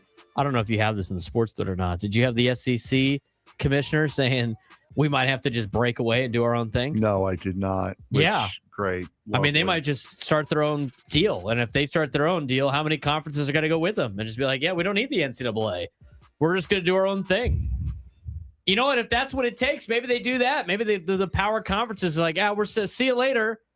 We're going to make a collective bargaining agreement. We're going to put a draft in place. If you want to play in this, we're going to have trades, all that. I mean, hey, man, you wanted to be a pro. This is what it's like being a pro. Well, I want to go to this school. I don't want to get traded. Well, tough S, Johnny. You wanted the paycheck, big dog. That's what comes with the paycheck.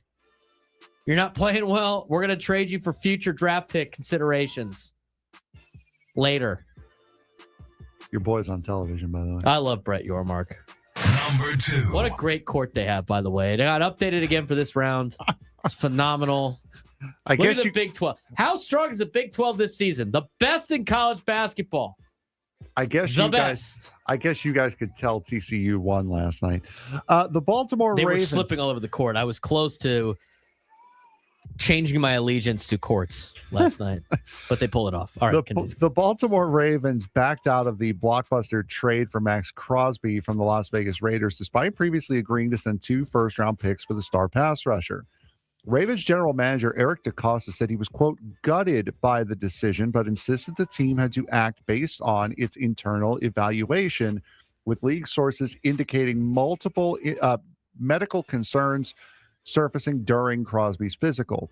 Baltimore quickly pivoted to sign Trey Hendrickson instead on a 4-year deal without giving up any draft picks, drawing criticism around the NFL about how the situation unfolded and whether the Ravens simply changed their mind. Did the Ravens make the smart move by backing out of the Crosby trade and signing Hendrickson, or does pulling out of a deal like that hurt their credibility with teams around the NFL? I think it's both true. I think they're both true. It is a smart move to get out of that deal because giving up 2 first-round picks for a guy that's aging and has been beat up is not great. 2 first-round picks. That was dumb. And we talked about how dumb that was earlier in the week. And they're like, oh, okay, well, maybe this is dumb. There's something fishy going on with this particular deal. Plus, they saw the price for Trey Hendrickson going down, and they're like, hey, we could get a non-damaged player for way cheaper than getting Max Crosby. Let's just sign him. Forget Max. Let's just relinquish let's just say we're out. Use a couple of the medicals. Something about this stinks. I don't like it. I really don't like it. I don't really like the answer that they gave either about like, oh, we were so torn about this that we had to settle for Trey Hendrickson that's healthy and that doesn't have to cost us as much money because Max Crosby not only cost us first two first-round picks, but also a gigantic chunk of money because he's under contract for a long period of time. Yeah, sure, Ravens, sure. Number 3. A brief, heated moment at the World Baseball Classic between Cal Raleigh and Randy Arozarena grabbed attention after Arozarena unleashed a profanity-filled rant when Raleigh declined to acknowledge him before an at-bat during the U.S. versus Mexico game. Go to hell. Raleigh later said there's no beef, explaining he didn't want to show familiarity with a teammate while representing Team USA. The two spoke afterwards and smoothed things over, calling it nothing more than competitive emotions in the moment. When teammates face each other internationally, like in the World Baseball Classic, should they keep it strictly business on the field, or is there nothing wrong with showing some friendly respect during the game? I think the Seattle Mariners had Wayne call them and say, figure it out. Figure it out. That's exactly what that means. Yeah, of course, the guy that did the wrong things, oh yeah, there's no beef here. We're okay, right, Randy? You know what it's like? It's like Toy Story, where Woody kicks Buzz off the ledge, out the window. It's like, it's fine, yeah, me and Buzz, good. Yeah. That's Cal Raleigh and Randy Arozarena. It's Woods and Buzz. Woody, not Woods. Woods was not in the movie. Woody, yes, it was Woody and Buzz. Exactly. That's how I view that situation. See, look, everything's great. Everything's fine. Everything's great. Hey, I'm Woody. Howdy. Only difference is that Randy Arozarena has both of his arms attached to him. That is Number 4. That's also true. Cal Raleigh did not push Randy Arozarena out a window either, but that's exactly what I thought of immediately. Lionel Messi. His contract was revealed recently. Lionel Messi earns between $70 and $80 million a year with Inter Miami. Good for him. When factoring in salary, commercial agreements, and ownership-related incentives, according to Jorge Mas. The massive investment has pushed the club to aggressively pursue sponsorship deals, including new stadium naming rights agreement with New Holdings for the team's upcoming home venue near Miami International Airport. Since Messi joined in 2023, Miami's value and on-field success have surged. $70 to $80 million a year is insane for an athlete. Yeah, that's a lot of money. 100%. We're going to ask, never mind. I'm going to keep that to myself. When we come back, new lunchtime hour, Braden Surprenant Show, San Diego Sports Station, 97 through the Fan.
San Diego, it's time to fire it up. From the beaches to the ballparks, from the Gaslamp to North County, no one knows America's finest city like he does. You can't just punt on a Manny Machado prime year.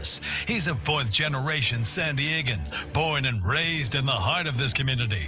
Passionate, opinionated, and always bringing you the real talk on your teams, your city, and everything in between. Braden totally knows his stuff. He's ready for the next step. That guy is good. Live and local, it's the Braden Surprenant Show. But I think Braden's one of the up-and-coming young stars in the media game in San Diego. Now, here's your host, Braden Surprenant. New lunchtime hour on 97 to the Fans, brought to you by the Craft Taco. Bold flavors, 2 locations, Serrano Valley and inside Balboa Park's Natural History Museum. He's Frank Marchese. I'm Braden Surprenant. This is the Braden Surprenant Show, San Diego's #1 sports station, 97.3 The Fan. I'm waiting for the tacos. Where are the damn tacos at? Where are the tacos at? Do we got to update that graphic that we had, the art graphic we have, and throw a taco somewhere? Yes, probably should. Yeah. Might have to. Also, Squirrely.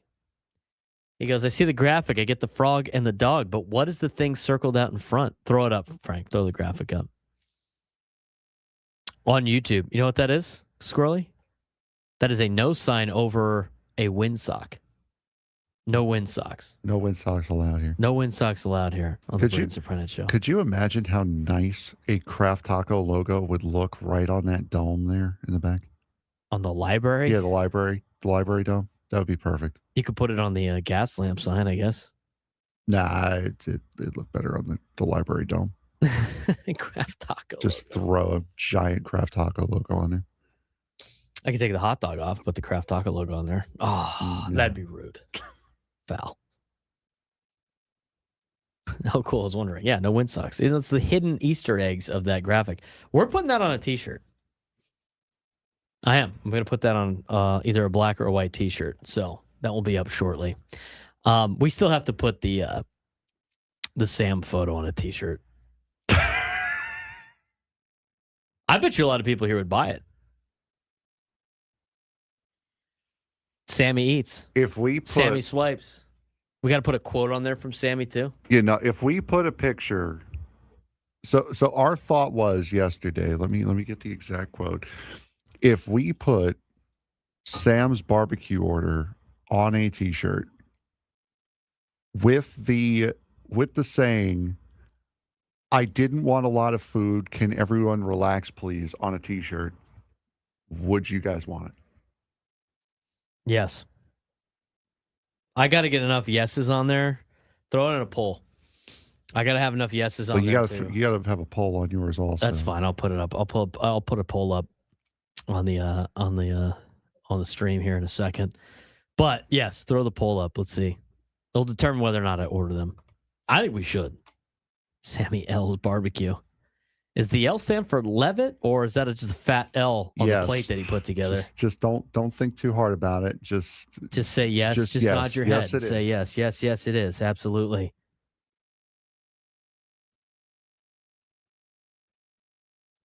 All right. Let's get to some college basketball. And then later on in the show, we're going to talk a little bit more about this Padres roster. It's kind of tough to talk about the Padres roster when you're coming off of a day where they didn't play a game yesterday. It's like, oh, that's the exact same conversation we kind of had yesterday about this. But for anybody that missed it, we do have some of it. So anyway, let's get to the NCAA tournament. And let's start with the Aztecs. Yes, Wilbur, we know. By the way, how cool is this? Wilbur is texting us while he's getting ready for UCF right now. I've seen him on the court already. You know what else I saw on social media? An old video of Wilbur getting into it with Sparky. Was that our Wilbur? I don't know. I forgot about that. I did see that. Yeah, who wins that fight? I mean, Wilbur got his head knocked around. Can't be losing fights to Sparky, my guy. Come on, man. Fired up to Dorian Trucking, by the way. Shout out. He was the truck driver that drives around here. Who won the tickets. Yes. Just coming back from Peoria. Congratulations on winning, and then hopefully had a great time. Yeah, I think I saw they showed Wilbur up here and he's obviously watching our stream while he's getting ready for UCF. They should destroy UCF. They should absolutely destroy UCF. All right. Let's talk about San Diego State basketball tonight. Aztecs men's basketball entered the Mountain West Conference tournament in Vegas with the season that has fallen short of expectations. Still has one final chance to be saved. I don't know. How many times have we said that? Season's over. Oh, wait. Everything worked out for the Aztecs. Here we go. Still alive. Like I said, it's the luck of fools. Luck of fools. I don't know if this is luck of fools or not, but a bid stealer is out there and might have just stole a bid for the MAC because Miami of Ohio has just dropped out. They're one of the last 4 in. So that's knocked San Diego State back again.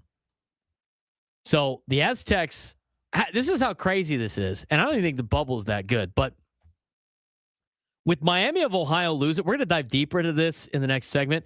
Miami of Ohio just had one of the worst losses you can have. Okay? They went undefeated in the regular season. They hadn't played anybody. They're popping off about it's like, oh, we asked everybody to play and nobody said they wanted to play. I will give them the benefit of the doubt on that because I know that Power 4 schools are afraid to play schools like Miami of Ohio because we see it here with San Diego State. Do you think Duke's going to be like, yeah, cool, we'll come to San Diego and play? No, absolutely not. Duke wants no business playing at Viejas Arena. And there's a lot of other mid-major programs like that are good enough to potentially snipe one of these teams. And so they don't even sign up for a game. Now, here's the deal. Miami of Ohio went undefeated this year, and their first game of the MAC tournament, they lost. A quad 4 game to UMass, who's not good. And so on the latest bracketology, Joe Lenardi has Miami of Ohio remaining in the field as an at-large following the loss to UMass. He also goes on to say that Auburn falls out of the field pending its date later this afternoon with Tennessee. Go Vols. Everybody that's an Aztec fan, go Vols. You're going to need Auburn to get knocked out. But as of right now, he's got Miami of Ohio as the last 4 in with VCU, Texas, and SMU. Texas and SMU have already lost. So maybe if you can make a little bit of hay. But here's what's dumb about the bracket here in the bubble. I agree with Augie. Auburn should be out on principle. Everything about that program is just like, let's just give these guys a chance to go to the NCAA tournament for no reason. But San Diego State, and I know this is the truth because if you go to the latest bracketology on ESPN.com, not like the one sheet that Lenardi is updating throughout the day, San Diego State coming into this morning before games start, like at the end of last night, the Aztecs were one of the first 4 teams out. They went from the bottom of the next 4 out to one of the first 4 out. Now they're back to the second team on the next 4 out. And they still haven't played a game. This is all from last Friday on to now. They have moved 6 spots up and down. But I still think the Aztecs have a pretty good chance of making the NCAA tournament. If they make the Mountain West tournament, I think it's going to be a sweat-out deal. I don't think you're going to be that confident about it, but I still think they have a chance to make an at-large without having to win. It's just better if they win the Mountain West Conference tournament. So let's get back into that. Aztecs have finished the regular season 20-10 and 14-6 in conference play. They have earned the number 2 seed in the Mountain West tournament. However, their season has definitely been defined by inconsistency, including losing 4 of their last 6 games. Head coach Brian Dutcher believes the team ceiling is still high, but he made it clear the biggest challenge in March is living up to that potential. The season that never hit its ceiling could describe the 2025-2026 season for the Aztecs. This roster entered the year with major expectations. It was viewed as one of the most talented teams on paper in program history. Instead, the season has been turbulent since early November. 2 early disasters set the tone. A double overtime loss to Troy, who, by the way, is in the NCAA tournament. They did win their conference. So you can't knock that loss too bad. But, Anyway. A 40-point blowout loss to Michigan. Now here's the deal. Like Gonzaga, who is going to be a 3 seed, also lost by 50 points to Michigan. So Michigan at that point was blowing everybody out by 40 or 50 points. But those games created a cloud over the season that the Aztecs never fully escaped. And now the reality is simple. To reach the NCAA tournament, San Diego State likely needs to win the Mountain West tournament automatic bid. That is the only way that you feel safe on Sunday if you're an Aztec fan. There's a couple of paths that they can make. Okay, and we're gonna dive deeper into this in the next segment. As I get distracted by the awesome Big 12 introductions on the court. Are you kidding me, Frank? That's not cool. That's not cool. Squirrel. Is it cool or not? That's all I want to hear. Oh, it definitely is. I've been on your side. You're not trying to convince me. I'm convincing the general public that the Big 12 court is cool. I've said from the very beginning it was an awesome idea. I would love all the conferences to do it. Frank knows ball. By the way. Yeah. Squirrel. It's fine. It needs to be addressed. What does Wilbur think? He's there. Back to the Aztecs. Now, tournament path. There's 3 wins in 3 days is probably the best path you're going to take. The Aztecs postseason path begins with the quarterfinal matchup tonight against Colorado State. The Rams have already beaten the Aztecs recently. They beat them 83-74 in Fort Collins just 2 weeks ago. And the challenge ahead is tonight against Colorado State, tomorrow most likely against New Mexico, and Saturday most likely against Utah State. If they advance through all 3 rounds, the Aztecs would secure the conference automatic NCAA tournament bid. The schedule is brutal. If the Aztecs reach the title game, they will play the final just 15 and a half hours after the semifinal because they have the late game on that side of the bracket.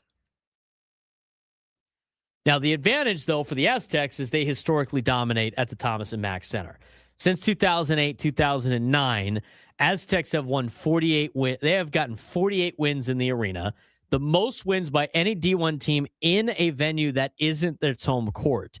And they've also reached the Mountain West Championship game 14 times in the past 17 years. As a 2 seed, they are 5-1 historically in the tournament, and the location and history give the Aztecs confidence heading into Vegas.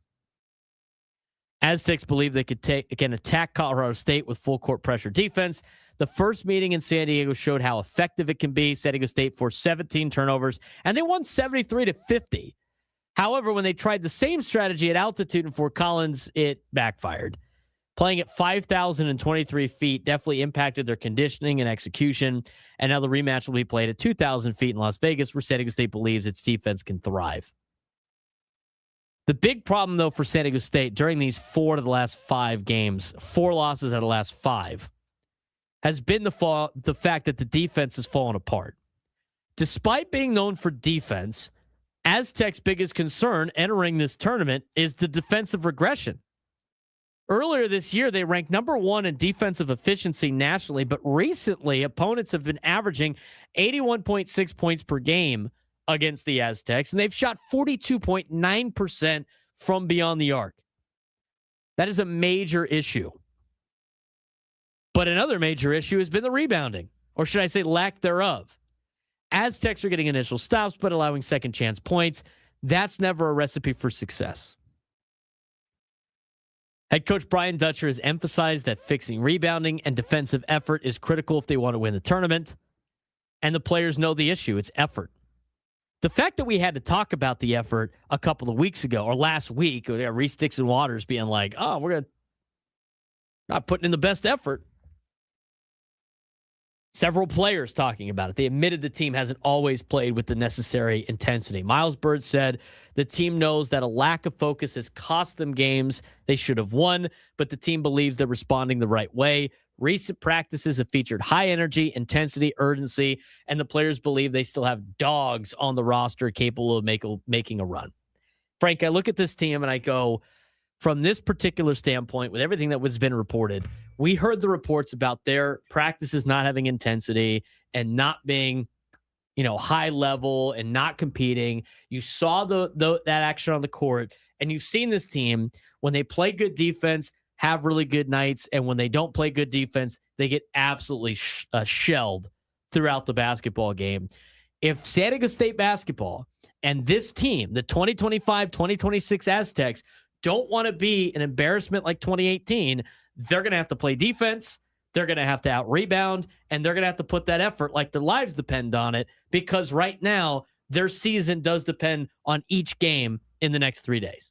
Yeah, and it answers a lot of questions this season. You talk about not being fully engaged. You talk about not playing like you're not interested, really.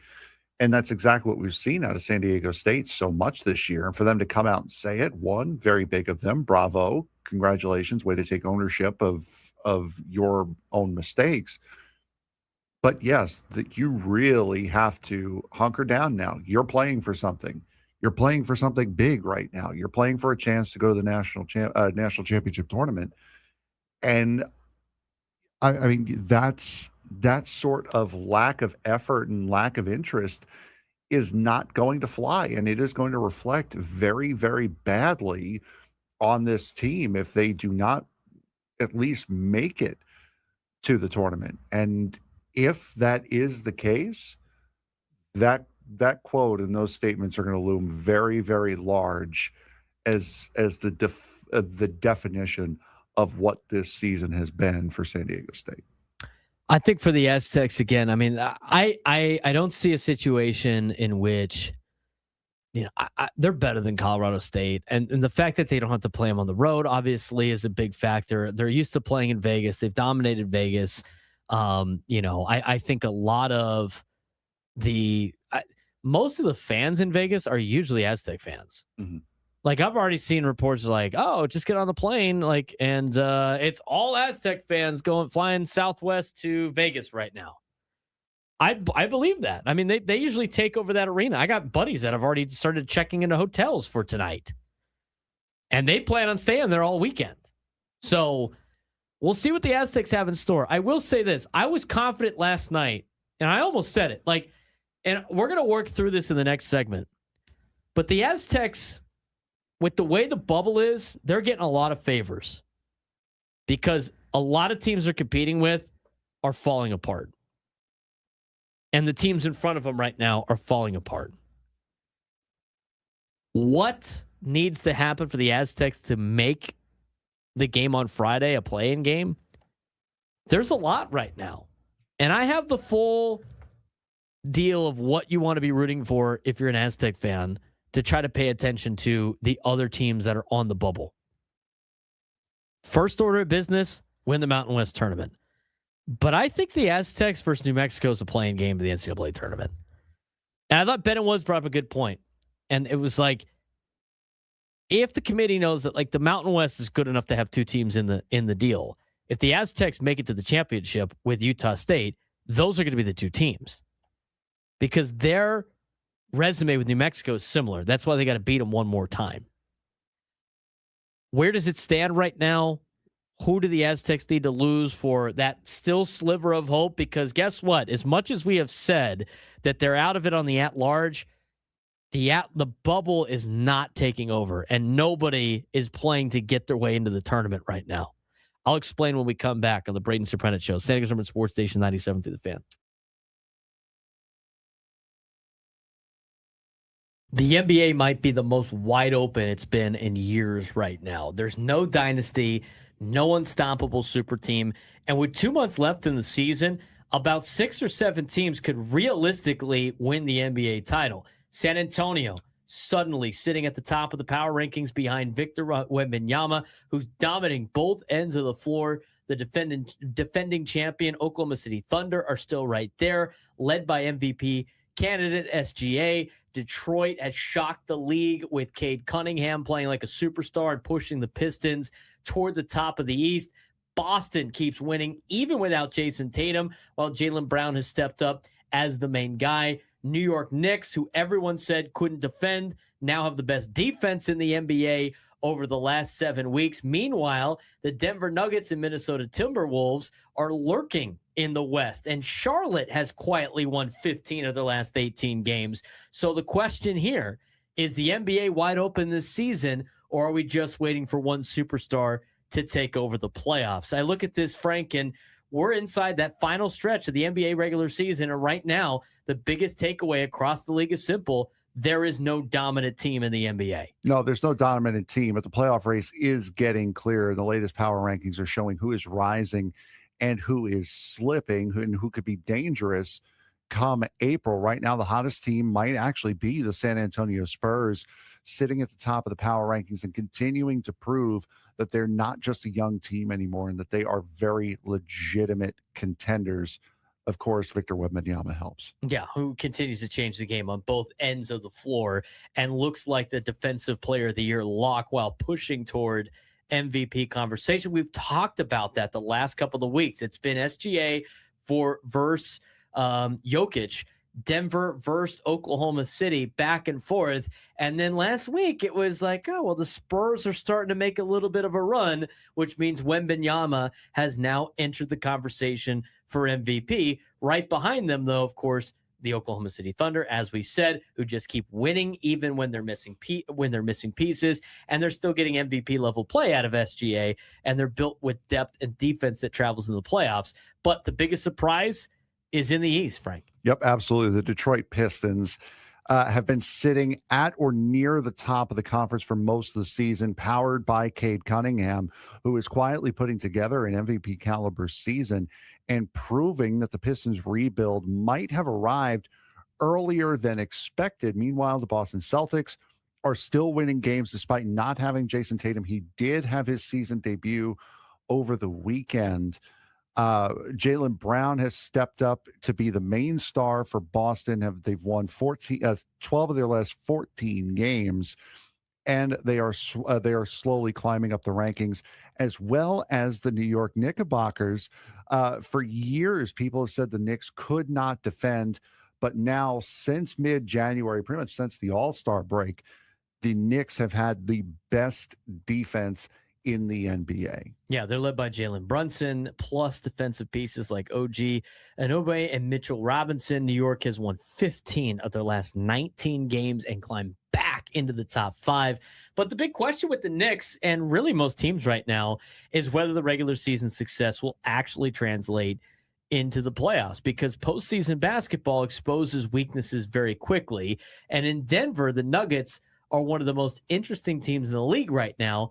Even with Nikola Jokic playing at an MVP level again, Denver has only one win in their last 7 weeks against a team above 500. They're still dangerous. They're still racking up wins. They're still taking care of business against teams that aren't very good, but they're not playing like the juggernaut we have seen before. Yeah, and they're also, they're just playing the schedule ahead of them, and the schedule ahead of them right now just appears to be very weak. Another team, you mentioned the Denver Nuggets, another team that's lurking right now in the Western Conference is the Minnesota Timberwolves. They've won 7 of their last 8, and Anthony Edwards is one of the hottest scorers in the NBA right now, shooting 40% from 3 while carrying Minnesota offensively.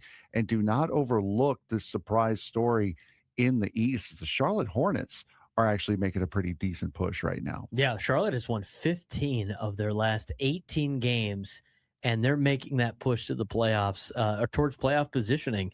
It's funny with them and Detroit, and you had all the fighting and everything that was going on in the contest there. It's really sparked both teams at this point in time, at this point in the season. So maybe it's a little bit like a hockey fight, hitting the sticks on the side, all excited to get the momentum back on your side of things. But is the NBA wide open? Or are we just waiting for real contenders to separate? Because right now you can make the case for 6 or 7 teams to make a run at the NBA Finals and make a run at a championship. Spurs, Thunder in the West, as well as the Nuggets and the Timberwolves. And you got some good teams out there in the East as well. Yeah, absolutely. And I wouldn't pay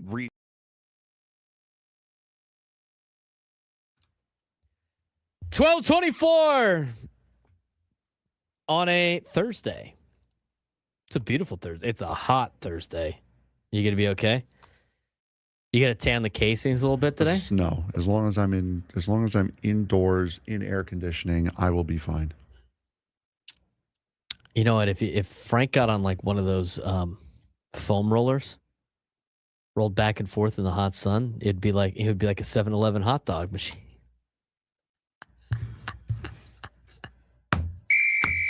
He draws the foul. That's He draws the awesome. foul. You like your hot dogs boiled, or do you like them rolled? I don't even know. How would you describe the cooking of a hot dog at a 7-Eleven? Willed. Wished upon a star. Have you ever had one of those things? Yes, I have. I have had many. I have been desperate enough. Yes. I have had many a gas station meals. The roller dog, the roller casings.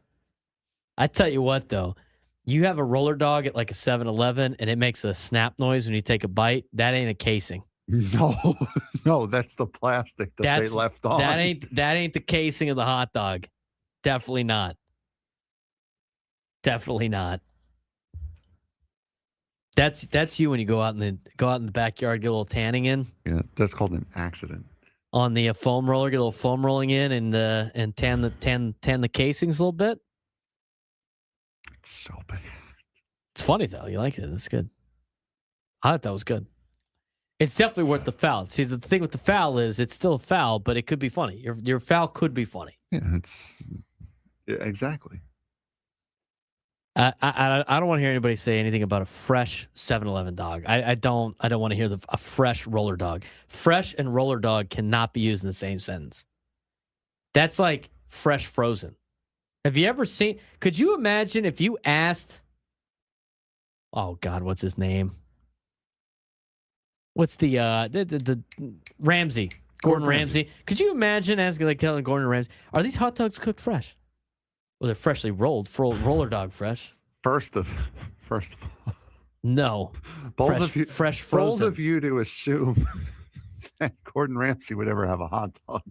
You know what? Sometimes you got a dog. Sometimes you got to you know what? The 7-Eleven's going under kitchen nightmares. Just telling you. There's no such thing as a fresh hot dog. No, there's not.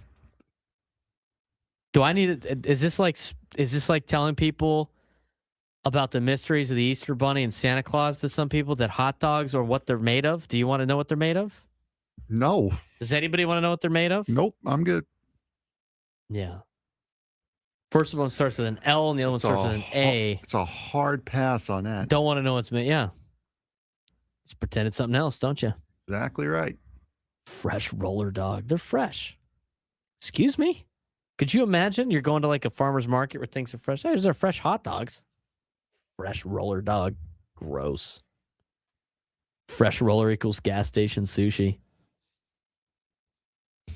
Augie's got it. Congratulations to Augie for getting that one right. All right. We need a contestant for our midday sports stand-up. If you could take me down in some sports trivia, you would be qualified for a chance to win our grand prize, a 2-night stay at Fontainebleau, Las Vegas, and a $150 resort credit. March is here, and Fontainebleau, Las Vegas is the place to catch every game. High-energy watch parties with expansive screens. I want to say expensive every time. Well, they are. I'm sure they are. I don't think they are, Frank. You wouldn't be wrong either way. Except I would. That's the only thing that did not go up in price over the years was televisions. Great food and drinks, exclusive room rates, plus the pools and day club are open. Book your stay today at FontainebleauLasVegas.com. Now, that is a heck of a stay. We got all the games on right now in college basketball, which leads us to what needs to happen for the Aztecs to go dancing. All right. In terms of the Aztecs getting a tournament bid, you okay? That was kind of aggressive. No, just the stupid Jeep commercial I just saw. But anyway. You have a problem with the Jeep commercial? Yep. What's the problem with the Jeep commercial?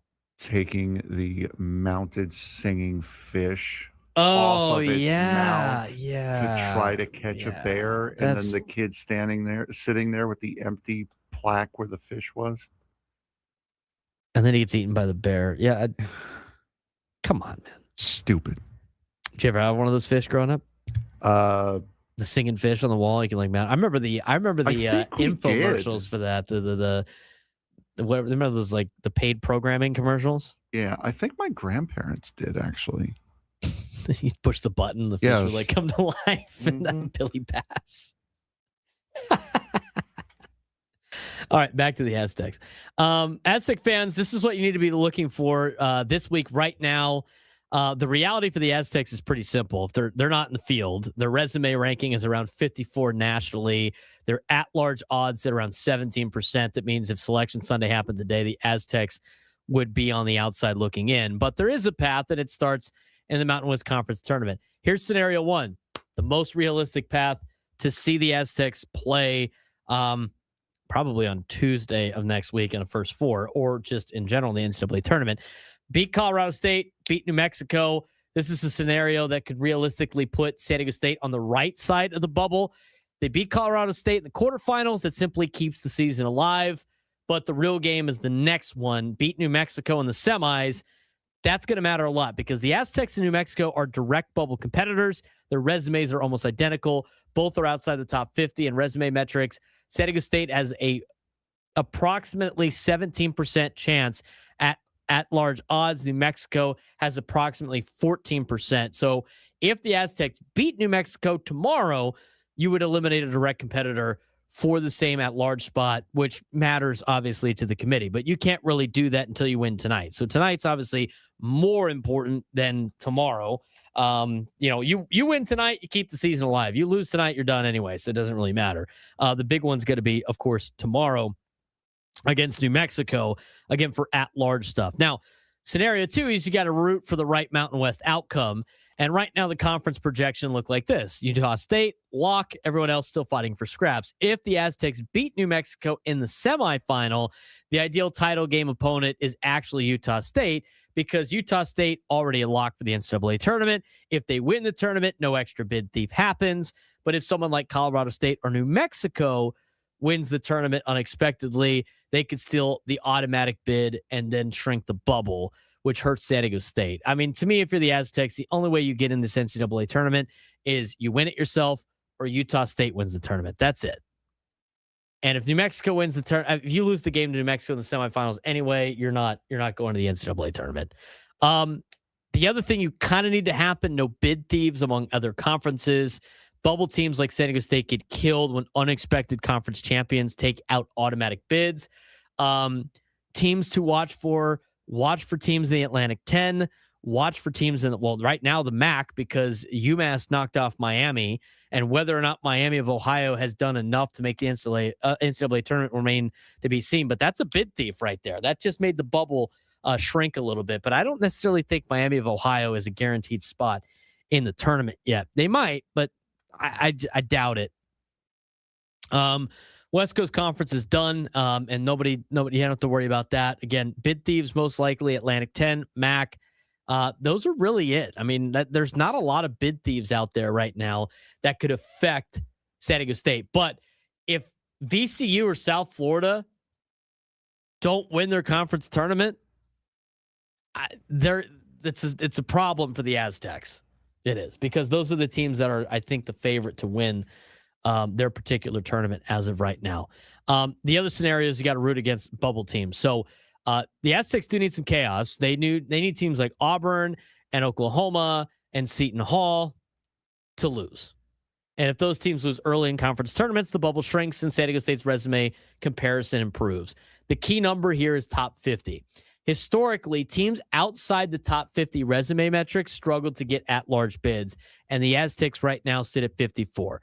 2 wins in the Mountain West tournament could realistically move them into the mid-40s range, which suddenly makes the case much stronger. But the reality check to this is, even with 2 wins, the Aztecs are still sweating out Selection Sunday. But the path looks like this. Aztecs' best case path: beat Colorado State, beat New Mexico, avoid some bid thieves, which is already off to a good start for San Diego State. Utah State, if anybody needs to win the Mountain West tournament, that's not the Aztecs. It needs to be Utah State. And a couple bubble teams lose early, you're in a good spot. So today, bubble teams you got to look out for. Auburn's playing Tennessee. You need Tennessee to win that game. New Mexico losing to San Jose State would definitely help you out to an extent, but it also eliminates an opportunity for a good quad game for the Aztecs. So I'm kind of iffy on that one. You need Oklahoma to lose today.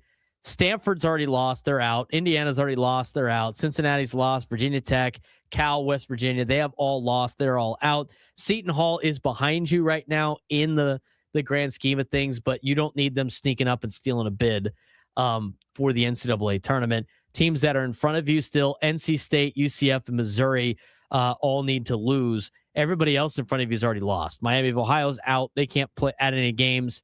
I don't know about VCU. Did VCU lose? They might have lost. Texas lost, they're out. SMU lost, they're out. So that's where you're at right now when it comes to the bubble.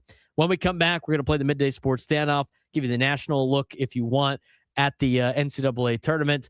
Big game tonight for the Aztecs. We'll talk more about that in just a little bit. Braden Surprenant Show, Standing Room Sports Station 97 to the Fan. Right now, the most chaotic division in the NHL isn't the East, it's the Pacific. Anaheim Ducks are currently sitting in first place, which nobody expected at the start of the season. But right behind them are the Vegas Golden Knights, the Edmonton Oilers, the Seattle Kraken, and the San Jose Sharks, all separated by just a few points with about 20 games left in the season. And here's the crazy part, though. The Ducks might actually have the easiest path to win the division. They only have 5 games left against playoff teams. And while Vegas and Edmonton still have brutal schedules filled with contenders like Colorado and Dallas, the question now becomes, can Anaheim hold on and win the Pacific, or do the Oilers and Golden Knights eventually take control when the pressure ramps up? Because in this division, someone's season is about to collapse and someone else might be about to shock the NHL. The stretch run is here. We're officially entering the final stretch of the NHL season with roughly 20 games left for most teams, and the playoff picture is getting wild, especially out west, as the Anaheim Ducks, Frank, currently sit first in the Pacific Division. Yeah, they've old Ben Afquack over there has been having a time as the Ducks currently sitting first place in that Pacific Division, which might be the most surprising storyline in the NHL, as you said. Behind them is just absolute chaos in their wake. The Vegas Golden Knights, Edmonton Oilers, Seattle Kraken, and San Jose Sharks are all jammed within a handful of points, battling for playoff positioning. And Sunday night gave us a massive one. The Oilers and the Golden Knights, a true 4-point swing game in the standings in the Pacific. The Pacific Division might decide the West. Fascinating part of this race is the schedule. Anaheim actually has the easiest road remaining, and they have 19 games left and only 5 against current playoff teams. Meanwhile, Vegas and Edmonton still have to grind through schedules filled with contenders like Colorado, Dallas, and Tampa Bay. So while the Ducks leading the division might feel like a surprise, the numbers say they might actually have the inside track. And if Anaheim holds on, that's one of the biggest turnaround stories in the NHL this season. Yeah, absolutely. And we talked on the show last week with Ryan Poehling signing his contract. If the trade, the Trevor Zegras trade, is starting to pay off for Anaheim right now, and it's looking like it is, bless you, they are way ahead of schedule compared to what we were expecting.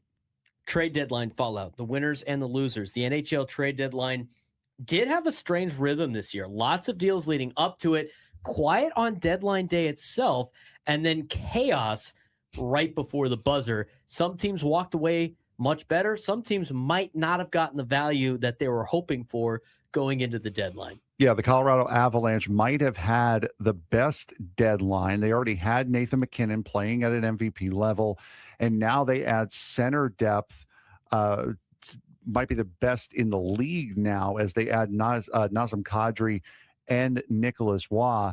That lineup suddenly looks terrifying come playoff time. Meanwhile, the Ducks made one of the more stunning moves, acquiring longtime Capitals defenseman John Carlson, giving up their young roster a veteran Stanley Cup presence for this playoff push. Also, the New York Islanders trading away Jonathan Drouin, who they signed at the beginning of this season, to pick up the captain for the St. Louis Blues, Braden Shen. So that was another big move that was made over the course of the trade deadline. But not every team nailed the trade deadline in the NHL. The Edmonton Oilers might have wasted a golden opportunity. They still have Connor McDavid, arguably the best player on the planet in his prime, and yet the biggest issue on the roster, goaltending, wasn't really solved. That's a risky gamble when your championship window is tied to McDavid's contract timeline. And that was after a trade at the beginning of the season where both Pittsburgh and Edmonton swapped their goaltenders. So they tried to address it earlier this year with Tristan Jarry. Has not worked out, and I see why they stood still. You don't want to admit failure on two different goaltenders this year and make trades twice, but also it's kind of an important thing, especially when you've lost in the Stanley Cup final the last 2 years. Over in the East, Tampa Bay Lightning and Buffalo Sabres are battling for control of the Atlantic Division, while teams like Detroit and Boston are fighting for wild card spots. And keep an eye on the Pittsburgh Penguins, who are holding a playoff spot despite dealing with injuries, including missing star Evgeny Malkin. Yeah, Evgeny Malkin actually got suspended for a high slash. So he's not out with injury. He is out based on rule of the NHL. So the East may not be as chaotic. The Metropolitan and the Atlantic may not be as chaotic as the Pacific, but the wild card races are still wide open in both the Eastern and Western conferences.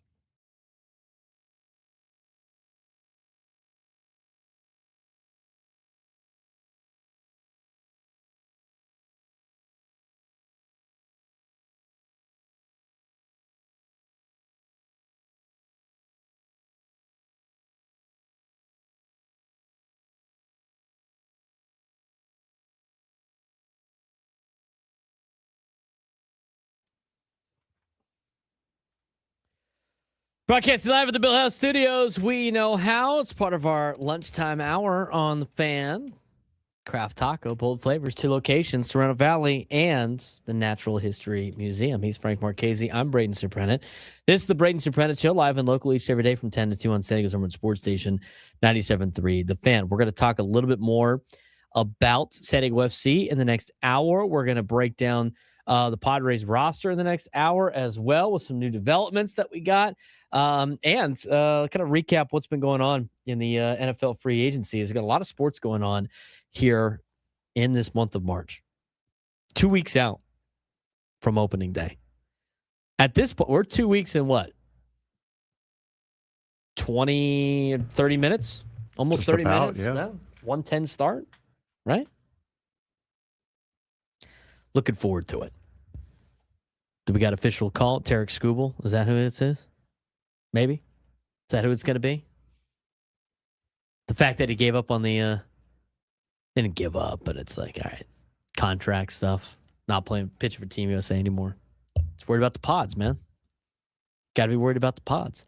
A lot of games for you. Okay, right now in college basketball, we talked about some of the games that you know, some teams you got to root against. You want to root against Seton Hall if you're an Aztecs fan, which I think goes against Frank. Do you have allegiances to Seton Hall? My uncle who actually got me into radio, spent some time in radio as well. He's a Seton Hall alum. Seton Hall alum. They're down 1 to Creighton. He was actually calling the game when they went to. He was actually calling the college basketball games when they went to the national title against Michigan. Oh wow! For Seton Hall. Seton Hall is down 1. UCF is a little bit in front of the Aztecs in terms of the bubble. They're getting their ass kicked. I mean, Arizona is a wagon. At the under 8 timeout, Arizona leads UCF 32-8. They're playing basketball, not football. At the under 8 timeout in the first half, it's 32-8 in favor of Arizona. Auburn, who the Aztecs need to lose, are up 17-11 on Tennessee. That game is being played at Bridgestone Arena in Nashville, Tennessee. So hopefully the Orange and the Vols start getting it back into gear over there in Nashville. But those are some of the games that you need to pay attention to the most if you're an Aztec fan in terms of teams on the bubble that you need to lose. So Auburn's up 17-11. You need Auburn to lose. Seton Hall's down 1 to Creighton. So Creighton's on a 7-0 run. I need Seton Hall to lose. I don't think you really need UCF to lose. They're probably in the tournament as of right now, but it probably doesn't hurt if they get smoked by Arizona. 833-288-0973. 833-288-0973. We need to get to today's Midday Sports Standoff.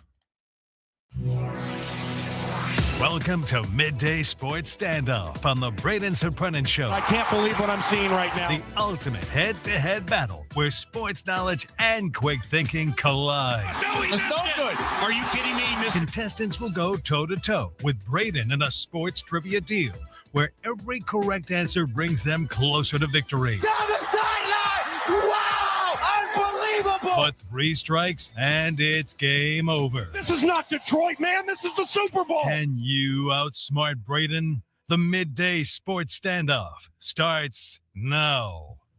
All right, Frank, who we got playing today? We have Terry in Mission Valley playing today. Terry, how you doing today, bud? Pretty good. All good here. Terry. All right. So Good. exactly right. So we're getting closer and closer. We're about 9 shows away from Padres opening day. Let's start guessing some Padre opening day lineups, shall we? This one comes courtesy April 2nd, 2001. Tony Gwynn's final year. The San Diego Padres opened up the season in San Francisco. What was the opening day lineup for that game? That should be fun. Terry, you have the first guess. 2001. Yep. Adrian Gonzalez. In 2001?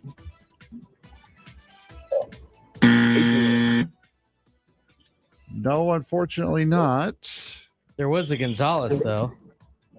He was the starting catcher for the Padres. His name was Wiki Gonzalez. Wiki Gonzalez. Yes. Terry?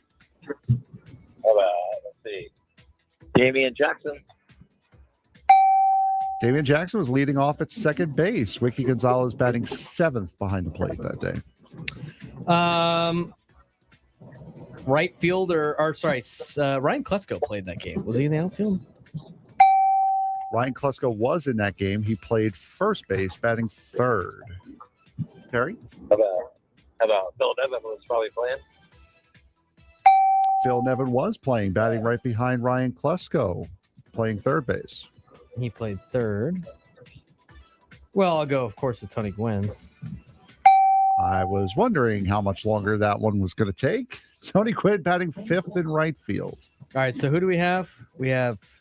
We're missing your left fielder, center fielder, shortstop, and starting pitcher. Gotcha. Terry? I'll say Ricky. Ricky had a league plan. Ricky Henderson. I don't think Ricky. No, Ricky was not there. That's strike number 2, Terry. I will get the shortstop out of the way. He was from the 98 squad, Chris Gomez. Yes, Chris Gomez. Terry, you need to get this one for multiple reasons. About catching for Ben Davis. It's a good guess, though. No, Ben Davis was on that unfortunately team. not. Terry, that is 3 strikes. Braden, would you care to I know the continue starting on? pitcher was Woody Williams. Correct. Batting 9th. You're looking for your 2 outfielders, looking for center field and left field. Mike Dar started in left. Mike Dar started, but not in left. He was in center. Started in center. I don't know who the left. Then I don't know who the left fielder was. I assumed Dar was in left. He is a Padre for quite some time in the early 2000s. So it's Finley? not. No, it was not. Not Finley. Hang on. It wasn't Klesko. Nevin. Who was the left fielder for the Padres? I don't. Spent a good amount of time there in early 2000s. I believe he might have stayed all the way up until the playoff runs in the mid 2000s as well. Oh, is he a manager right now? He is a manager. Mark Kotze. Yes.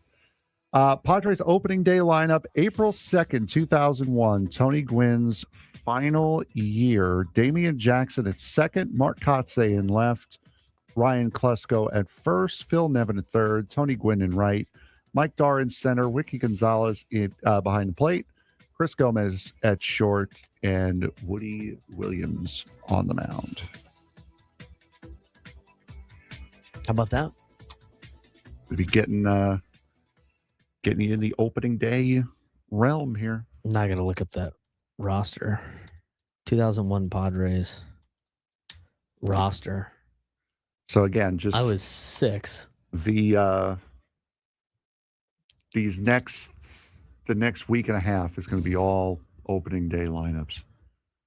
I'm not going to do anything stupid like who was the 74 with no reason behind it. Top 12 players on that team. Phil Nevin had a 5.8 WAR. Then Ryan Klesko. Then Mark Kotze. Bubba Trammell. Nice. He played in right for most of the year.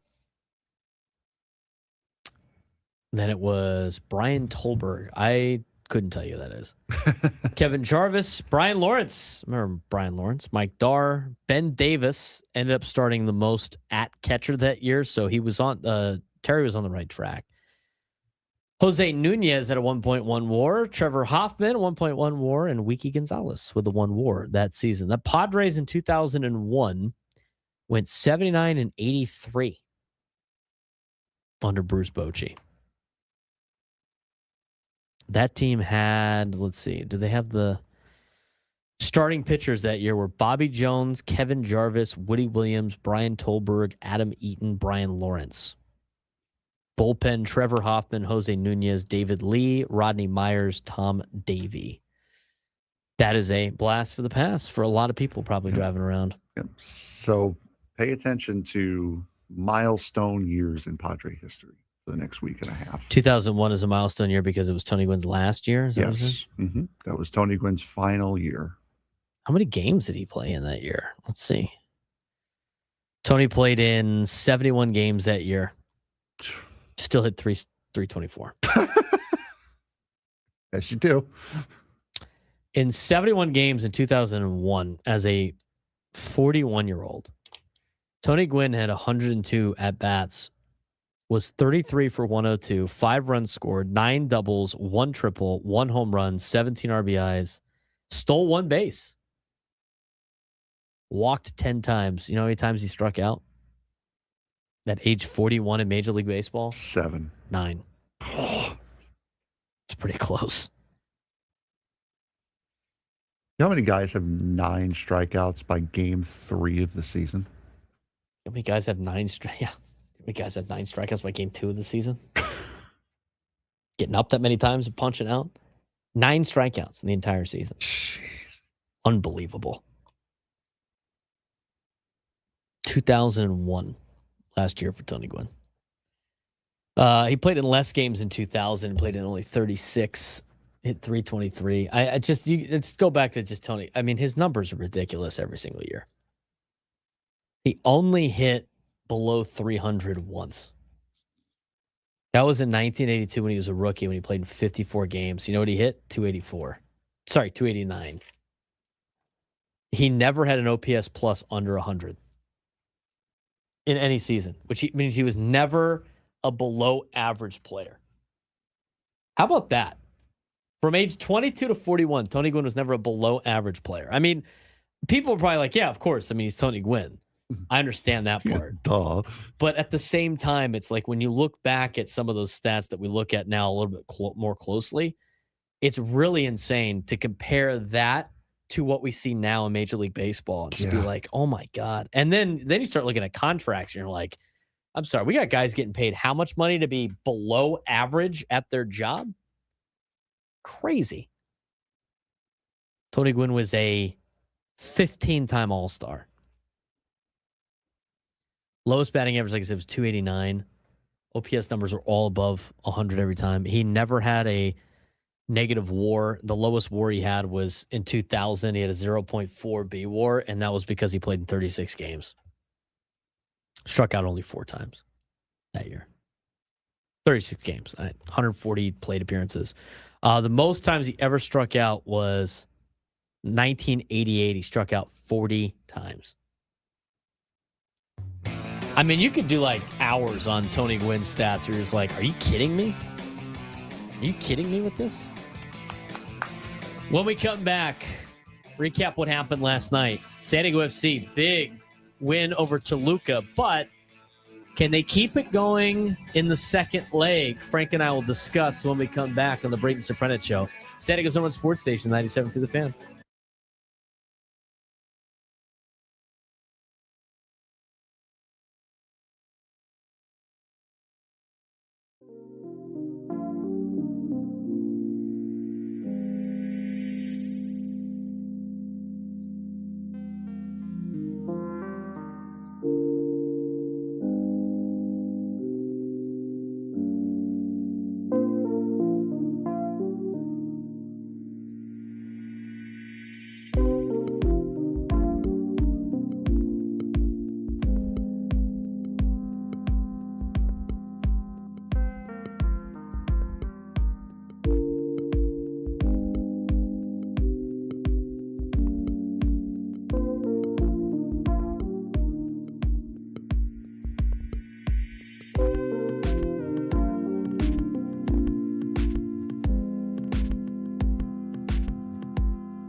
1 o'clock on a Thursday.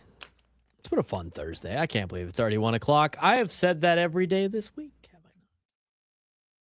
Had some fun shows. I've enjoyed the shows this week. Yeah, it's been very good. Talking college basketball, San Diego FC. Got everybody fired. You didn't think I was going with that to start the show, did you? No, I mean, I knew it was definitely big what happened last night, but I didn't expect to do most of the first hour on it. I thought we were going to focus more on the World Baseball Classic. But. You know, the Italians were just they did so. I think they dominated so much. It's hard to talk about so early. They're killing me, man. They're doing the kiss on both cheeks after home runs. They're doing the espresso shots. They're doing the. It makes me want to go back to Italy. Doing a good job with tourism. I sent you a reel last night of like the Team Italy celebrations and like going overboard with it. I would love if instead of chalk in the batter's box, in the on-deck circle, they started using Parmesan. I have said that would be so funny. Parmigiano Reggiano? So good. Parmesan Reggiano. No, you get the craft Parmesan, so this way you're not wasting the good stuff, right? No, we have plenty of it. Not only the best for the Italian hitters. Do not put sawdust on their hands. Are you kidding me? I'm saying only the best. I'm saying it's a little extra protein I'm too. saying if you're gonna waste something, if you're gonna use something and then have it all go on the ground, send the bad stuff. So this way we eat the good stuff. Putting the Parmesan Reggiano on the bats or on the on deck is not wasteful. Okay. Then that is using to the benefit of Vinny Bag of Donuts hitting the ball over the fence. Then I'm all for it then. I was thinking don't waste the good stuff. Use that for later. Use that to eat it. Kraft cheese is an insult to the old country. I agree. Yes, that's why I said if anything is going to hit the ground in a mass quantity, have it be the garbage stuff instead of the good stuff. Hey, you know what? That's the best. You want to know what the best protein bar is? A chunk of Parmesan Reggiano. Yes, it is. That's the best type of like natural protein. The stuff at Costco is it's just raw cheese. Raw milk, simple. There's like 2 ingredients in it. It's all natural, and it's a great source of protein. Parmesan Reggiano. Good stuff. Good stuff. Now, biggest fan time. No, we're not giving out Parmesan. Why am I even here then? I don't know. Is this a new person? Oh, did I not? I thought I did. I could have swore I did. Is that? I thought we had her yesterday. Then yeah, that probably is the case. No Parmesan for you. Yeah, no Parmesan for me. Today's biggest fan is Joshua Barajas in Vista. Joshua Barajas in Vista. You are today's biggest fan. Josh Barajas, you got 10 minutes. Give us a call, 833-288-0973, 833-288-0973, and you'll qualify for our grand prize, 20 tickets for you and your friends for a night in our Odyssey suite at a Padres game with all the fan staff later this season, catered by Spiro's Mediterranean Cuisine. Remember to register your name at 97.3, thefansd.com/biggest fan. Barajas. Josh Barajas? Is that what Joshua Barajas. Joshua Barajas. I'm trying to check, and the only reason why I'm asking, I've sent the inquiry to Adam already. This has not been updated, so I'm not sure. Tomorrow might be the last call on the biggest fan. Is that for all shows? Yes. Interesting. It has not been updated since then, so tomorrow's the last day on the sheet that's available. We have to fill in who wins, but I'm not seeing anything beyond tomorrow. Charleston goes, I don't know him, and I know everybody in North County. Skip. Jocelyn strikes me as the one that's like at the waiting in line for your name to be called at a restaurant. You put your name in, and it's like, can we get James Party of 4? James Party of 4? Not here. Next. At some point, you do have to do that. I have to say, I think that opens the gates to you can probably do that eventually if you've been waiting long enough. I think it's justified. No, that's why you have to take a look at the list as they're writing your name on the list to see who's in front of you. And she I'm definitely that person. Yep. Frank, party at 2. Not Frank, here. party at 2. Not here. Moving on, man. Let's go. Exactly. Moving on. Got to be present to win your table. Too bad. They suck. Moving on. I better hear that when we do the giveaways again at another live. I tell you what, those like the giveaways at the live that we got it. Sometimes I feel like you got to clean out the hopper. The hopper gets so many people, and then like it gets overstuffed, and it people doesn't just like cruise in and out, and it sitting there doesn't just turn reading names. and- You're just like, are any of these people here? Any of these people here? All right. That's another thing you can do at those. Like, oh yeah, I'm a part of that party. Hold on. Now, let's go I think through. that's fair to say. I think it's fair to say, move on, go to the next guy. Taking that party's spot, that might be a foul. That might be a foul. I think after a certain time, maybe, but if they go Frank party at 2 and you're not Frank party at 2 and it's a couple of times through, you're probably better off saying they're not here than like, yep, that's us. Yeah, I'm with him. Hold on, I'll go get him. Knowing like my luck, well, by also probably Frank's luck. If Frank were to pull that off and go like, hey, Jocelyn party of 2, and after a couple, Frank just goes like, yeah, screw it. It's going to be me. I'm Jocelyn party of 2. Sorry, I didn't hear you there. That person would then show up, and then there'd be this awkward encounter. Or they would be like, yes. Show up and to the table. It is. It's a curb episode. We just sat Jocelyn. What are you talking about? We just sat Jocelyn. We're Jocelyn. We're Jocelyn party of 2. And then they bring him over to the table. Which one of you's Jocelyn? Then it's like a huge ordeal. Was that actually a curb episode? I believe it's gotta be. Yeah, exactly. I believe it. I believe it. I think that'd be pretty funny. I could see that being a Curb Your Enthusiasm episode. I could also see it being like a Seinfeld deal, which also is kind of the same thing. Yeah, it is. Except for George Costanza is Larry David, which is hilarious. All right. Let's recap and talk about the soccer game from last night. You were there. Sure. How many have you gone to this year? The only one I only missed the second match of the year against St. Louis City because of the stupid pink eye thing I had. Oh yeah, that's right. That's the only reason why After I missed sniffing the tailpipes of vehicles. You got the weird red eye. Yeah. Motor eye. Maybe that's what it was. All right, so another time. What was the, before we dive into this and the fact that they won with 9 and scored all their goals with 10, what was your overall take of last night's game? Atmosphere, everything like that. How, for somebody that got to witness that in person, what was the vibe from the supporters? What was what did you notice that us watching on TV probably did not see? Atmosphere was kind of dead. It didn't look like too many people on TV in attendance. I think I overheard because I was fortunate enough to sit next to Tom Krasovich in the press box last night. I think I heard the girls say it was like 20,700 roughly, and that's rounding up slightly. Last night it wasn't 8:30 start on a Wednesday. I mean that's a rough ask for people, but it was a little bit dead, and I think the way San Diego came out just looking completely outmatched and outclassed, I think kind of knocked everything back a little bit.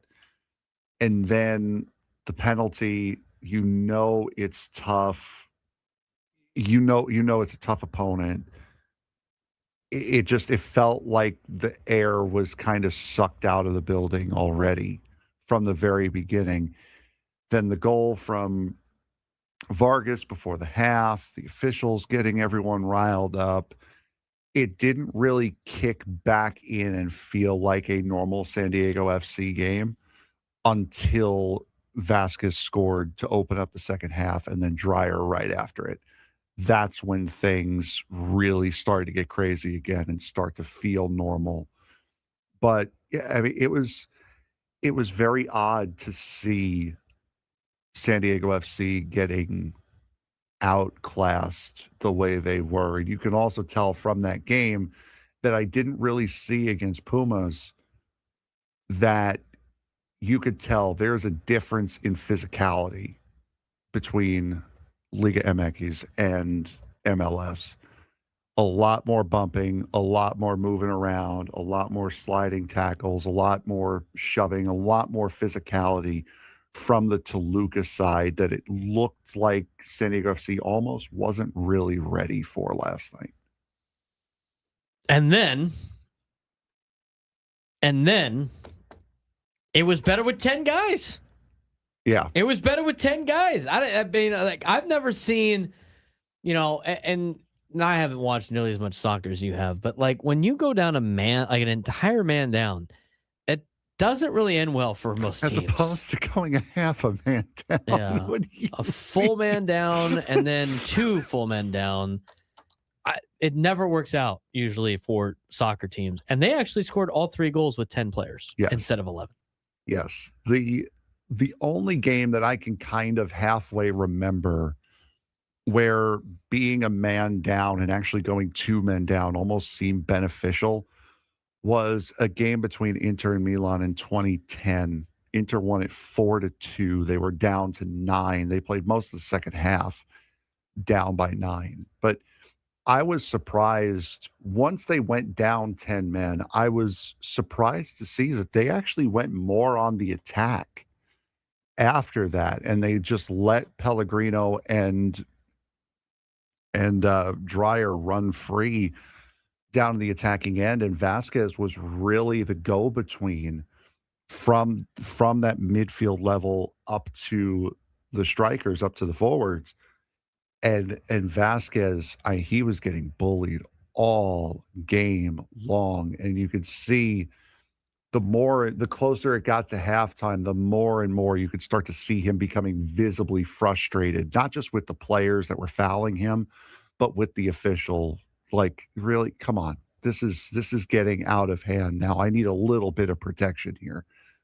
But yeah, I mean, it was an incredible game to watch how they just completely shifted mentality once they went down to 10 men, and it made them more aggressive, and it really put Toluca on the back foot.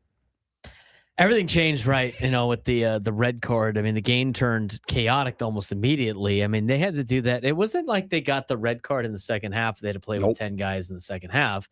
They got the red card like the first 15 minutes of the game. It was in the 16th minute where Marcus Varksen received a red card after appearing to kick a Toluca player in the face. Toluca capitalized shortly after with the penalty. Jesus Gallardo scored on the free kick to give Toluca a 1-0 lead while playing up a man. And at the moment, the match appeared to be heading towards a comfortable Toluca victory. That's how I thought it was too. But instead of collapsing, San Diego FC responded with the most impressive stretch of the season. And David Vasquez stole the show last night. Yes, I mean, he has to be the hero of the night last night. SoCal native, scored 2 goals. He had the equalizer in the 36th minute. He had the go-ahead goal just before halftime. And the performance had extra meaning for Vasquez because after halftime. Yeah, just after halftime. The performance that he had extra meaning because he grew up a fan of Liga MX club Chivas, making a big performance against the Mexican powerhouse, especially meaningful. He delivered the biggest moment of his young San Diego career. Welcome to the party, David Vasquez. I mean, he really came onto the scene last night, part of this group of young players for San Diego FC. Yeah, really, really a very good night for young Vasquez, and it did such a great job with what he was given. I mean, he was given a lot of grief, a lot of guff from the Toluca players last night, and he was just he overcame all of it for an incredible match. And there were a couple guys that weren't available, like Annabelle Godoy was not available last night. San Diego FC made a lot of subs at the back end of that game. It was just an all-around gritty performance, and for them, it was a big statement win for them.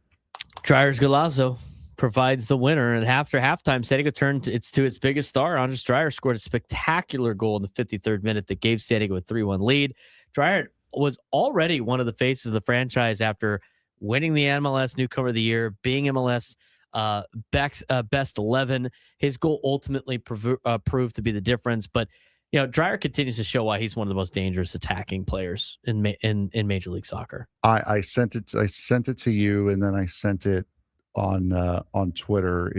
He is not human, and if he gets but Lionel Messi again this year out of MLS MVP, I'm going to lose my mind. He is unbelievable right now, and I agree with Easy Money. He is probably the best all-around player in the MLS right now. Yes, Lionel Messi is still a fantastic player, still very, very good. But what Anders Dreyer does for San Diego FC, he's there every single time they need him, whether it's scoring or whether it's setting up a scoring opportunity. He is unbelievable, and he is there every time they need him. And then San Diego FC finishes with 9 players. Late in the match, drama intensified again. Mano Dua, who had a great job defensively throughout the entire night, got his second yellow card in the 85th minute on the handball in the penalty area. Toluca then pulled within a goal because they were able to make the penalty shot. But the momentum continues for San Diego FC. It is a victory that is part of an impressive run across all competitions in 2026. San Diego FC, 5 wins, 1 loss, 15 goals scored, 4 goals allowed. They previously eliminated Pumas Unum in the first round of the Champions Cup. This continues the momentum from the remarkable 2025 season under Mike Ibarras, where they won 19 games. They earned 63 points, reached the MLS Western Conference Finals we talked about. But this team continues to prove why last year was not a fluke. And we'll talk more about San Diego FC tomorrow with Drake Hills to finish up the week. But overall, what a great win for San Diego FC. It's going to get more difficult down in Toluca, though. And it's not a guarantee that they're going to advance because of the high altitude, tough environment, all of that. So we'll see what happens next week. When we come back, it's a battle for the bench. Battle for the bench. A couple of players forcing the issue. Who are those players? Who makes this team? Frank and I discuss next on the Braden Surprenant Show. San Diego's number sports station, 97 to the Fan. The San Diego State Aztecs are heading to Las Vegas as the number 2 seed in the Mountain West tournament. And honestly, they might be the most unpredictable team in the bracket. They just beat UNLV 89-86 behind a monster 30-point game from BJ Davis. The first 30-point performance by an Aztec since the 2024 NCAA tournament. And when this team's offense is rolling, they look dangerous. But earlier in the week, they lost to Boise State and got absolutely dominated on the glass, losing the rebounding battle 37-15. And that's the problem. San Diego State teams are supposed to win with defense and rebounding. If the Aztecs get back to that identity, they can absolutely win the Mountain West tournament. But if they get pushed around like they did inside against Boise State, this could be a short trip to Vegas. So the big question is simple. Which version of San Diego State shows up in March? Men's basketball, Frank, regular season is now over for the Aztecs, and they're heading to Las Vegas as the number 2 seed, the Mountain West basketball tournament. They'll play Thursday at 6 against the winner of Colorado State, the 7 seed, and the number 10 seeded Fresno State men's basketball team. They close the season and the regular season with a gritty performance, but they need to be a lot better defensively and on the boards if they want to advance the NCAA tournament. Yeah, absolutely. And just going through that game against UNLV over the weekend, BJ Davis exploding for 30 points. The first Aztec with 30 since Jaden Ledee back in the 2024 NCAA tournament. Reese Dixon Waters, 19 points, continued to be the most consistent scorer on the team. San Diego State shooting 55% from the field. And when they shoot that well at home, they basically never lose. However, they did have a rough outing against Boise State earlier in the week. This is a team that showed 2 sides, and it's a 2-sided team here.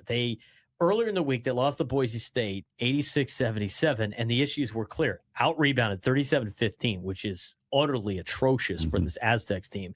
They gave up 86 points. The defense identity slipped. That's not typical for a program coached by Brian Dutcher, whose teams are built on defense and rebounding first. Still, they win over UNLV, and it gives them momentum entering the conference tournament. And historically, that matters. As the number 2 seed, the Aztecs are 5-1 all time in the Mountain West tournament. And the last 2 times they were the 2 seed, they reached the championship game.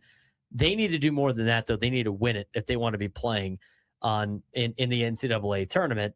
The path is all right. They got Colorado State and Fresno State winner, which they're better than both of those schools. They have an opportunity to get revenge on New Mexico after what was a bad call that didn't go their way down at the pit. And then after that, they have to take on probably Utah State again. But the good thing is they haven't been swept by anybody in the Mountain West. They know how to beat these schools, and it's at a neutral floor. And so for that, the Aztecs still have a chance. But unfortunately, Frank, the women's basketball team, dominant season ended in a stunning upset yesterday. Yeah, no, things did not go well as a story for San Diego State's women's basketball this season was dominance. They finished the regular season at 25-4, 19-1 in the Mountain West. Mountain West regular season champions. Coach Stacy Terry Hudson won Mountain West Coach of the Year, and the Aztecs stacked up many, many awards. Nala Williams winning the Mountain West Player of the Year. Caitlin Hamilton, the 6th Player of the Year. Naomi Panganaban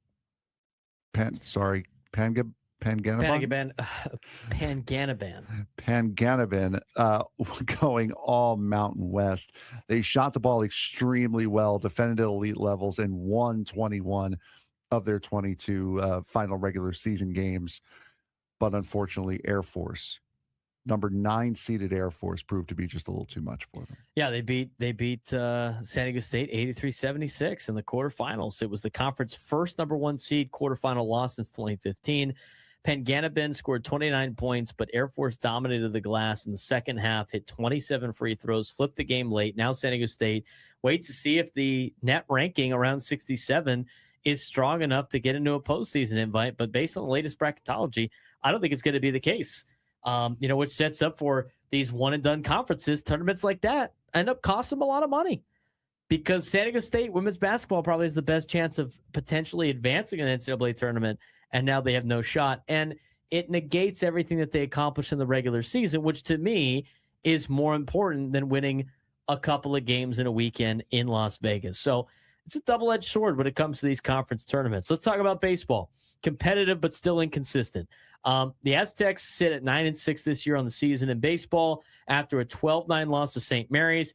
Offense showed life. Zach Justice had 4 RBIs. Multiple players contributed hits. The Aztecs scored 9 runs, but unfortunately, what has been a massive strength for the Aztecs this year in pitching didn't hold up against St. Mary's a lot this weekend. No, unfortunately not. As Zach Justice, 4 RBIs, multiple players contributing in hits. Broadcasting live from the Bill House Studios, we know how. He's Frank Marchese. I'm Braden Surprenant. This is the Braden Surprenant Show, live and local each and every day from 10 to 2 on San Diego's #1 sports station, 97.3 The Fan. How we doing? Nobody wants the barbecue shirt. Yeah, it's the meme isn't hitting quite well. 59% in the Braden Surprenant Show YouTube page says no. Yeah, 65-35 here. We'll make it an exclusive one. Just give it to Rod. Rod showing up to one of Sam's pre or post games with the picture of his barbecue plate on there would be all time. No, like I said, we gotta do that on a Wednesday show where we're broadcasting from the loft, because there's going to be plenty of those this year, and then have him sign it. Have him sign it. We'll hang it up. We'll get like a nice jersey. We'll get like a nice jersey frame. We'll hang it up in here in the studio, and off we go. I guess I thought this was fake. I saw this before. The Taco Bell. Did you see the Taco Bell, like Liv Moss? I did. Menu. They have. I sent that, and one of my buddies was like, "It's too there's too many sweet ones. There's no way that's real." And I'm seeing a video where they're trying it. It's real, dude. Like that's. We might have to talk about tomorrow on the during the noon lunchtime hour. Well, Taco Bell every year has like an event where they try it out. No, where they have like all these new menu items, and it's just like that they post. Right. And they have like influencers come in and check it out and check them out and eat them. And the Live Moss Live innovations coming soon. They have a birthday cake empanada coming out. What about the edible sauce packet? That's hilarious. Oh God. Creme brulee crunch wrap slider. Let's save that for tomorrow. Okay. Let's table Fair that for enough. tomorrow. Let's get into this because it's it's not the lunch hour. No, it is not. Lunch hour is noon. But when do we talk about it though? Because I don't think we could talk about Taco Bell in the craft taco lunchtime hour. I think you can at the end. We could talk about how much better the craft taco is than Taco Bell. That's true. Why would you eat all this when you can have great tacos? Oh my God. Why would you want Cool Ranch chicken nuggets? They got Cool Ranch chicken nuggets? Oh, you're gonna have to find out tomorrow now, aren't you? Speaking of food, I'm monitoring social media on here, see if anything breaks, right? For some reason, the computer is probably listening to me too. But on X, the next video that popped up it's from an account called Videos AI Could Never Recreate. Oh no. And it is somebody at a Texas Rangers game. Okay. And they're in the outfield. It's New Globe Life, whatever. And they got a boomstick. You know what a boomstick is, right? Yeah, the inflatable. No. Oh. The boomstick at Rangers games. That is a food item. Oh, no, I don't know what that is. It's the 24-inch long hot dog. Oh, God. And so some wannabe influencer is like showing it off and having it spin around as she films in the outfield. And the handle. Phrasing? The handle. Get your mind right, bro. The handle of the container that holds the hot dog is cardboard. So it's not that sturdy. It is the chili cheese version of it too, by the way. Oh God, that makes the cardboard worse. She's spinning it, and then the handle gives out hot dog on top of somebody she does not know. Just all over him. It's like the scene from Angels in the Outfield with the nachos. Nacho butt. With I want a soda. I want this guy sits in the nachos. Nacho butt. It's all over his suit. That's what this guy looks like. Anyway, let's talk about for a couple of minutes now. I do want to get into, we talked about it with Sam, but I want to recap what we discussed with Sam in terms of the Padres bench battle heating up. And a lot of talk now about Jace Bowen and the start that Jace Bowen has had to spring training. And I want to say start. I mean, we are now halfway through the spring training. We're in the dog days of spring training, if you will.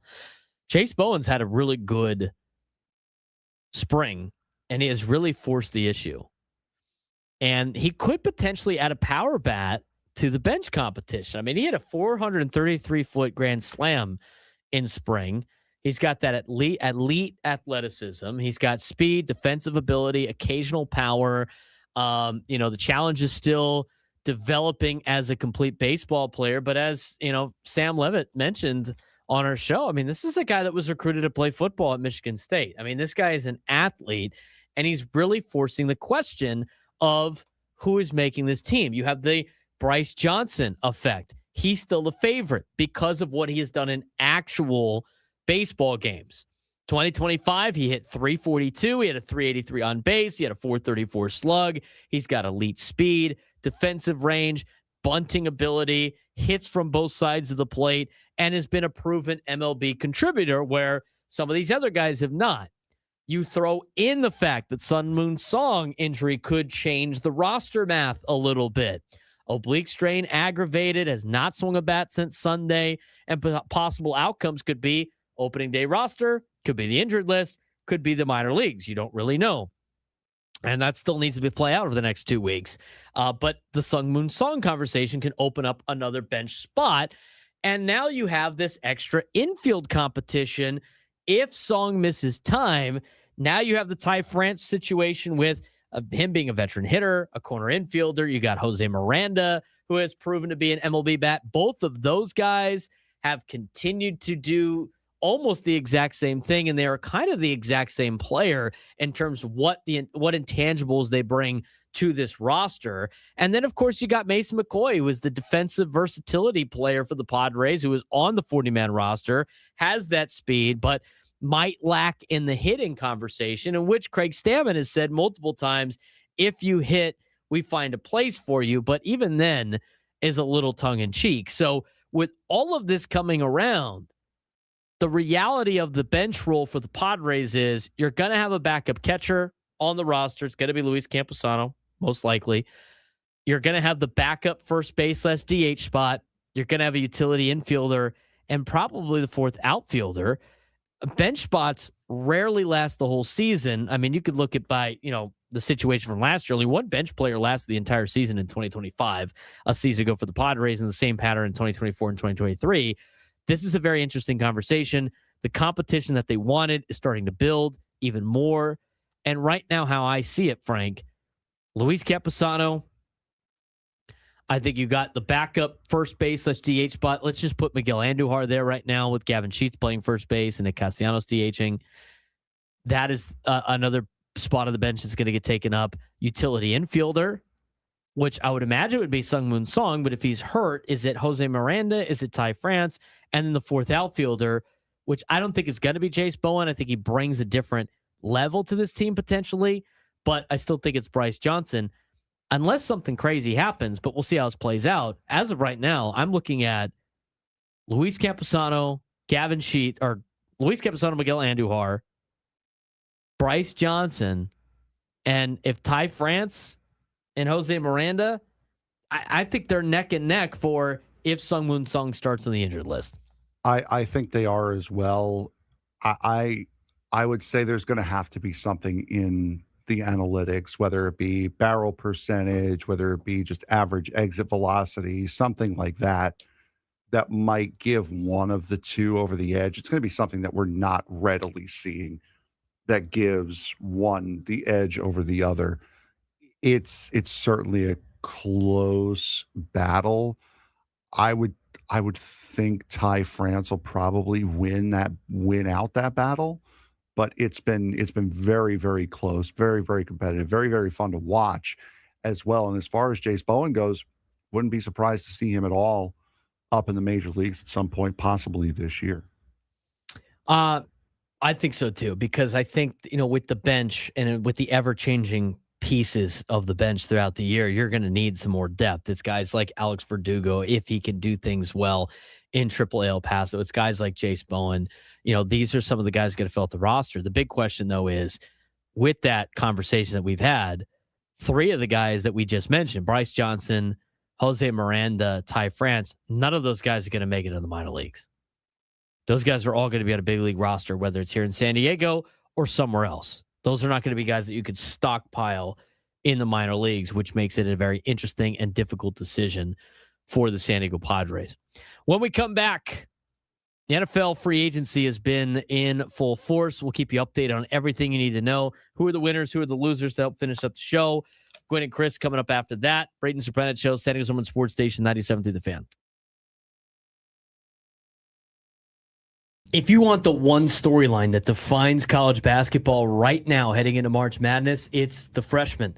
Best player in the country might be a freshman. That's Cameron Boozer at Duke. He's averaging over 22 points and 10 rebounds a game and could be the #1 pick in the NBA draft, but it's not just him. AJ DeBansta at BYU is a superstar. Darius Acuff Jr. at Arkansas is one of the best point guards in the country. And Illinois freshman Keaton Wagler is playing like an All-American. 6 of the 15 players on the Wooden Award ballot are freshmen, which almost never happens. So when you're filling out your March Madness bracket this year, don't just look at the school name, look at the freshmen, because in 2026, the teenagers are running college basketball, and they might decide who cuts down the nets in April. We're officially entering the most chaotic time of the college basketball season. Selection Sunday is approaching. Brackets are about to flood your email inbox. And for a lot of fans, this is the moment where they start asking, wait, who's actually good this year?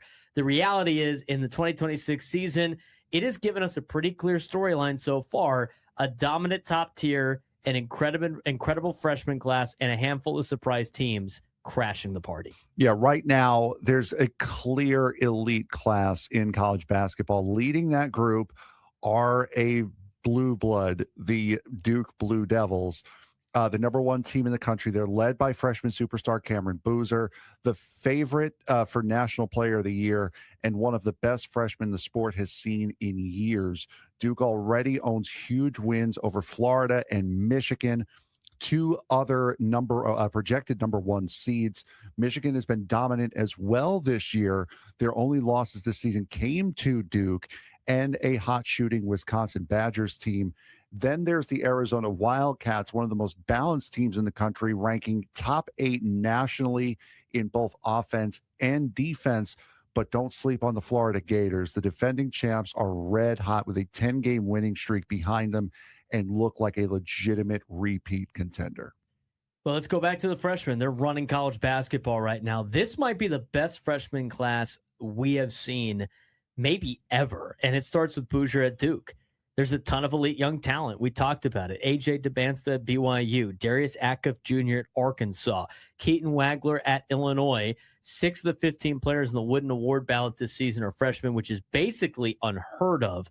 The sport right now is being driven by teenagers who could be NBA lottery picks in a few months. But the surprise teams that are showing up and crashing the party, there's always a couple. Every year, March Madness has surprise contenders, and this year there are plenty. Look at Nebraska, who opened the year 20-0 after being picked near the bottom of the Big Ten. Vanderbilt started 16-0 despite preseason predictions that they finished near the bottom of the SEC. And the wildest story might be the University of Miami of Ohio, Frank. Miami of Ohio. Yes, the University of Miami of Ohio Redhawks, the only undefeated team in the country. But here's the crazy part. They still might miss the NCAA tournament if they do not win the MAC tournament because their strength of schedule was just so weak. It's an interesting conversation, though, with if you go undefeated despite your schedule, you should be in the NCAA tournament. Yes. At the same time, they didn't play that good of a schedule, but now you got their athletic director sending out all of these tweets and stuff about how nobody wanted to play them. You have investigative journalists that are asking for public access requests to see some of the emails about schools turning them down. It's very interesting, and it's a weird thing in college athletics right now where, and not really right now, it's probably been the case, where top teams in college athletics refuse to play good mid-major programs because the risk reward doesn't make sense for them. And it affects teams like Miami, affects teams like San Diego State here in town. I mean, these are deciding factors for a lot of programs that build their schedule. It's very poor. And you look at the Power Four, and most of their schedules are trash. Yeah, absolutely. And that's exactly we see the same thing in football. They don't play anyone out of conference. That's why you saw Alabama play the Citadel every year, especially late in season too. So, I mean, unfortunately, it's a part of college athletics, but every now and again, you have a breakout story here like the Redhawks that come out and really defy the odds and go undefeated, an incredible run. And for them to miss the NCAA tournament because of a weak schedule and they didn't win the MAC tournament, that's just really hampering the amazing accomplishment that they had this season. Now, there are a lot of injuries that could change the March Madness bracket. And that's a big storyline heading into March, are the injuries. Several contenders are dealing with major losses, including JT Toppin at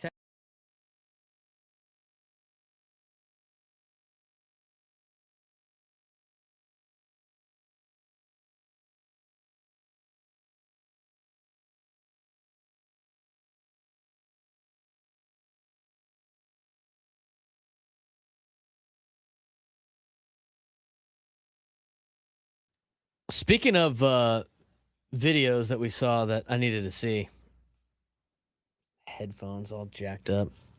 Oh, it's killing me with the, there it is. The problem with these headphones is like they have the little squirrely down cord over here that gets stuck. Seriously, it's ridiculous. I couldn't get the headset like back. It kept getting stuck. I have to like flip it back. God, you love it. Squirrely Dan is actually a pretty funny comedian as well. He's great on the show. Yeah, he's a great stand-up guy too. Really? Yeah. Nappy headphones. Rod, by the way, speaking of naps, brother, did you take a nap today with like the food consumption? Have a day. It's a hot day outside. I got Rod in the lunchtime hour, and he sends me pictures. And my apologies, Rod. I just saw him, but he's got the.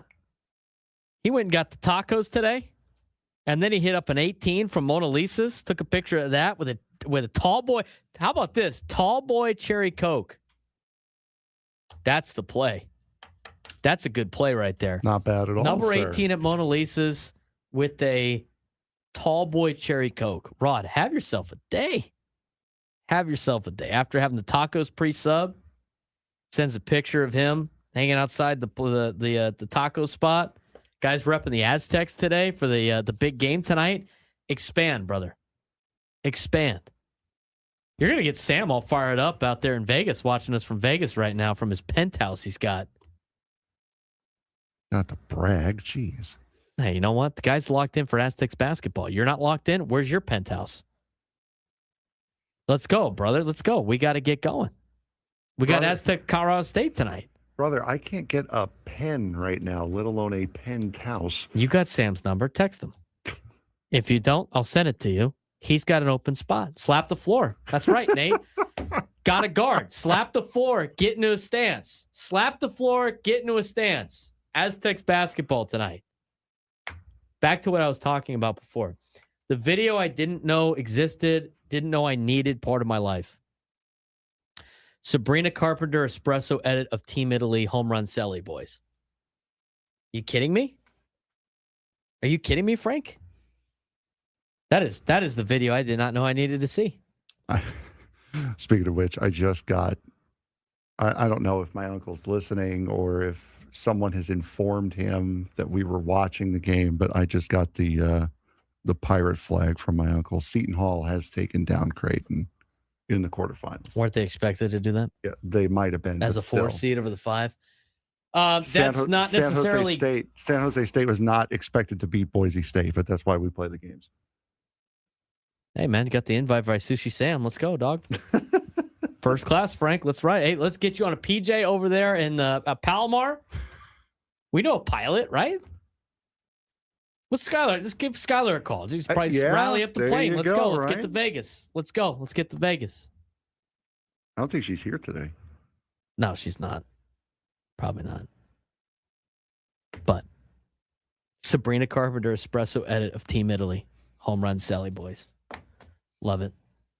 After having a Sando like Rod, now we're really in the Letterkenny weeds. Yeah, I was going to say, you really have been watching Letterkenny. I know all the references.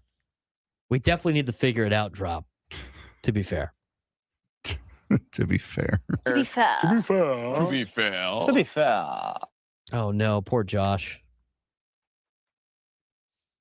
Poor Josh. Can't allow. It's the rules, though. Yeah, I can't allow it. Gotta watch on. Yeah, you see, here's the thing. If you get in that, if you can watch on delay on YouTube, but around 1 o'clock, you should probably just fast forward, hear what the biggest fan is, and then go back to where you're at. It's unfortunate. I would feel bad for Josh. There's nothing we could do about it, though. All right, let's get to what we wanted to talk about. Here's your updates. Auburn is up 6 right now on Tennessee. Aztec fans, you need Auburn to lose that game. Arizona's up a lot on UCF, but that was kind of an expected result. We never did get Wilbur's answers to whether or not he was the one in the fight with Sparky, or if that was an imposter Wilbur. Well, he's kind of busy right now entertaining the people in Kansas City. Fair. So I'm sure after the Arizona game is over, we will see Wilbur again. Maybe tomorrow.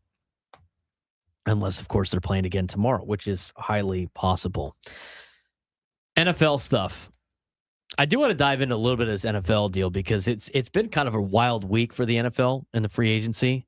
Free agent chaos has continued. 2026 NFL offseason continues to produce unexpected twists. What initially looked like a quieter free agent period has quickly turned into one of the most chaotic and controversial offseasons in recent memory. Several major storylines dominated day 3 of free agency. Baltimore pivoted away after the failed Max Crosby trade. Daniel Jones secured another massive contract. Raiders facing a difficult reset, and Washington aggressively adding talent as Green Bay addressed a defensive need yesterday as part of this entire saga of free agency. Let's start with we talked a little bit about the Ravens and pivoting after the Crosby trade collapse, but that's been the biggest ripple effect for the NFL free agency is Max Crosby. Ravens had agreed to send 2 first-round picks to the Raiders for Crosby, but the deal fell apart after medical concerns surrounding Crosby's knee. Baltimore quickly pivoted and signed Trey Hendrickson. They gave him 4 years, $112 to $120 million range contract, $60 million guaranteed for Trey Hendrickson. That's way better of a deal than what they had in place to trade for Max Crosby. Hendrickson has been one of the NFL's most productive pass rushers recently, 74.5 sacks in the last 6 seasons. He also posted back-to-back 17.5 sack seasons in 2023 and 2024. However, there are concerns about the deal. Hendrickson is 31 years old, missed 10 games last season, raising questions about whether the contract could age poorly. So, I look at this and this contract with the Ravens and turning down Max Crosby and going into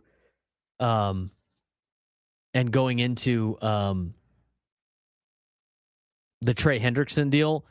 The thing that's interesting for me on this particular deal is I find it to be there's a lot of interesting. I think there's more to the story than what's being made out to believe, than what people are being made out to believe. Then the ripple effects are crazy. I did see a meme that I thought was funny. It was a pic, which now makes it even funnier. It was a picture of Joe Burrow in a doctor getup, saying, "This is the doctor that failed the the Max Crosby physical." And it's like, oh, that's funny because, God forbid we have another D lineman in this division that can destroy me because my offensive line sucks. But now they took one of the guys that was on his team and they're now on the Ravens. I find that to be funny. This is a big pickup for Baltimore, though.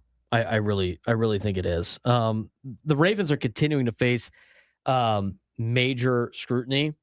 Baltimore's handling of the Crosby situation has sparked definitely a league-wide speculation. Some executives believe that the Ravens used medical evaluation as an excuse and backed out once they realized Hendrickson was available without giving up draft picks. One anonymous general manager even called the situation very much BS on Baltimore's part. Whether the medical concerns were legitimate or not, the Ravens are now facing reputation damage across the league. And honestly, I think they should because the deal stinks. This entire situation smells, and it smells bad. And I think a lot of league general managers are pointing it out. It's fair, and it's definitely fair criticism. It's also fair for Baltimore to do what they've done. And I mentioned it yesterday. We were talking about this with the Carlos Correa thing. Who signed with San Francisco, they backed out. Signed with the Mets, they backed out. And then ended up going back to Minnesota.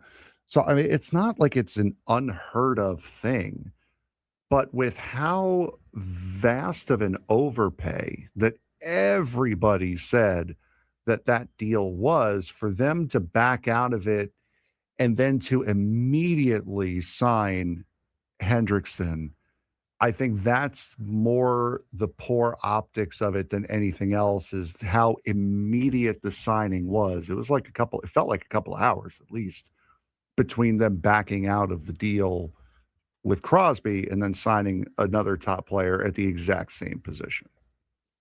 Other moves on there.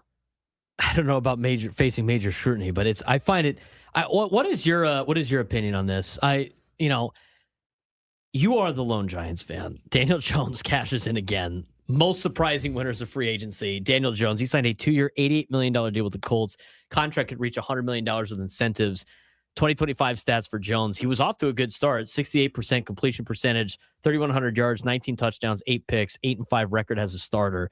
The Colts, to me, are handing out deals that I don't understand the deals they're handing out. I don't understand the Alex Pierce deal. I really don't understand the Daniel Jones deal. Like, I get you want to bring him back. I think this is very risky.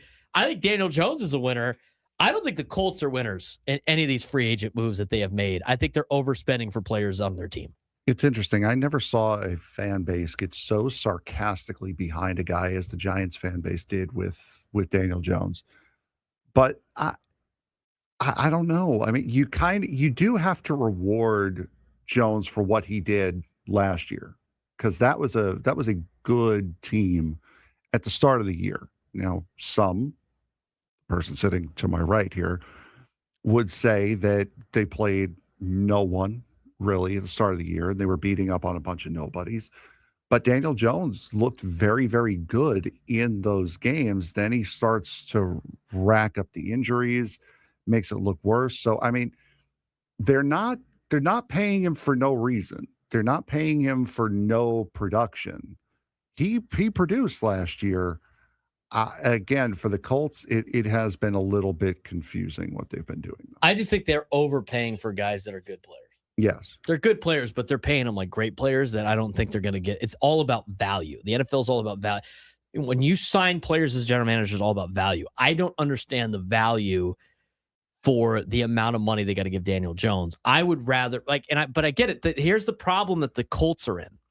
The Colts are in what I call quarterback purgatory. And I've used this phrase before, but they're in quarterback purgatory of they have somebody that's better than what you can get on the open market. And they have somebody that's probably going to be better than drafting a rookie quarterback. They're not in that situation yet. But the problem is they have a guy that's probably not going to take them for where they want to go. They don't have an elite quarterback. They don't have a terrible quarterback. They have that mediocre, we're going to be around we're going to be competitive, but we're not good enough to win anything yet. That's the quarterback they have. And those quarterbacks cost a lot of money. And when you spend that kind of money on this guy that's not going to single-handedly win you games, it affects the rest of your roster. When you spend that money on a quarterback like Daniel Jones, who's not going to be able to do what Patrick Mahomes does, it really puts you behind the 8 ball. On top of the fact that they probably overpaid for a number 3, number 2 receiver at most in Alec Pierce to just be a deep threat guy, it didn't really make a lot of sense. And that's our takes on the NFL. We'll have more, I'm sure, as the weeks go on with the NFL free agency. But we got a lot of Padres baseball coming up in the next couple of weeks. Coming up next, Tony Gwynn Jr., Chris Ello, Matt Scravy. Gwynn and Chris, we'll talk to you guys tomorrow.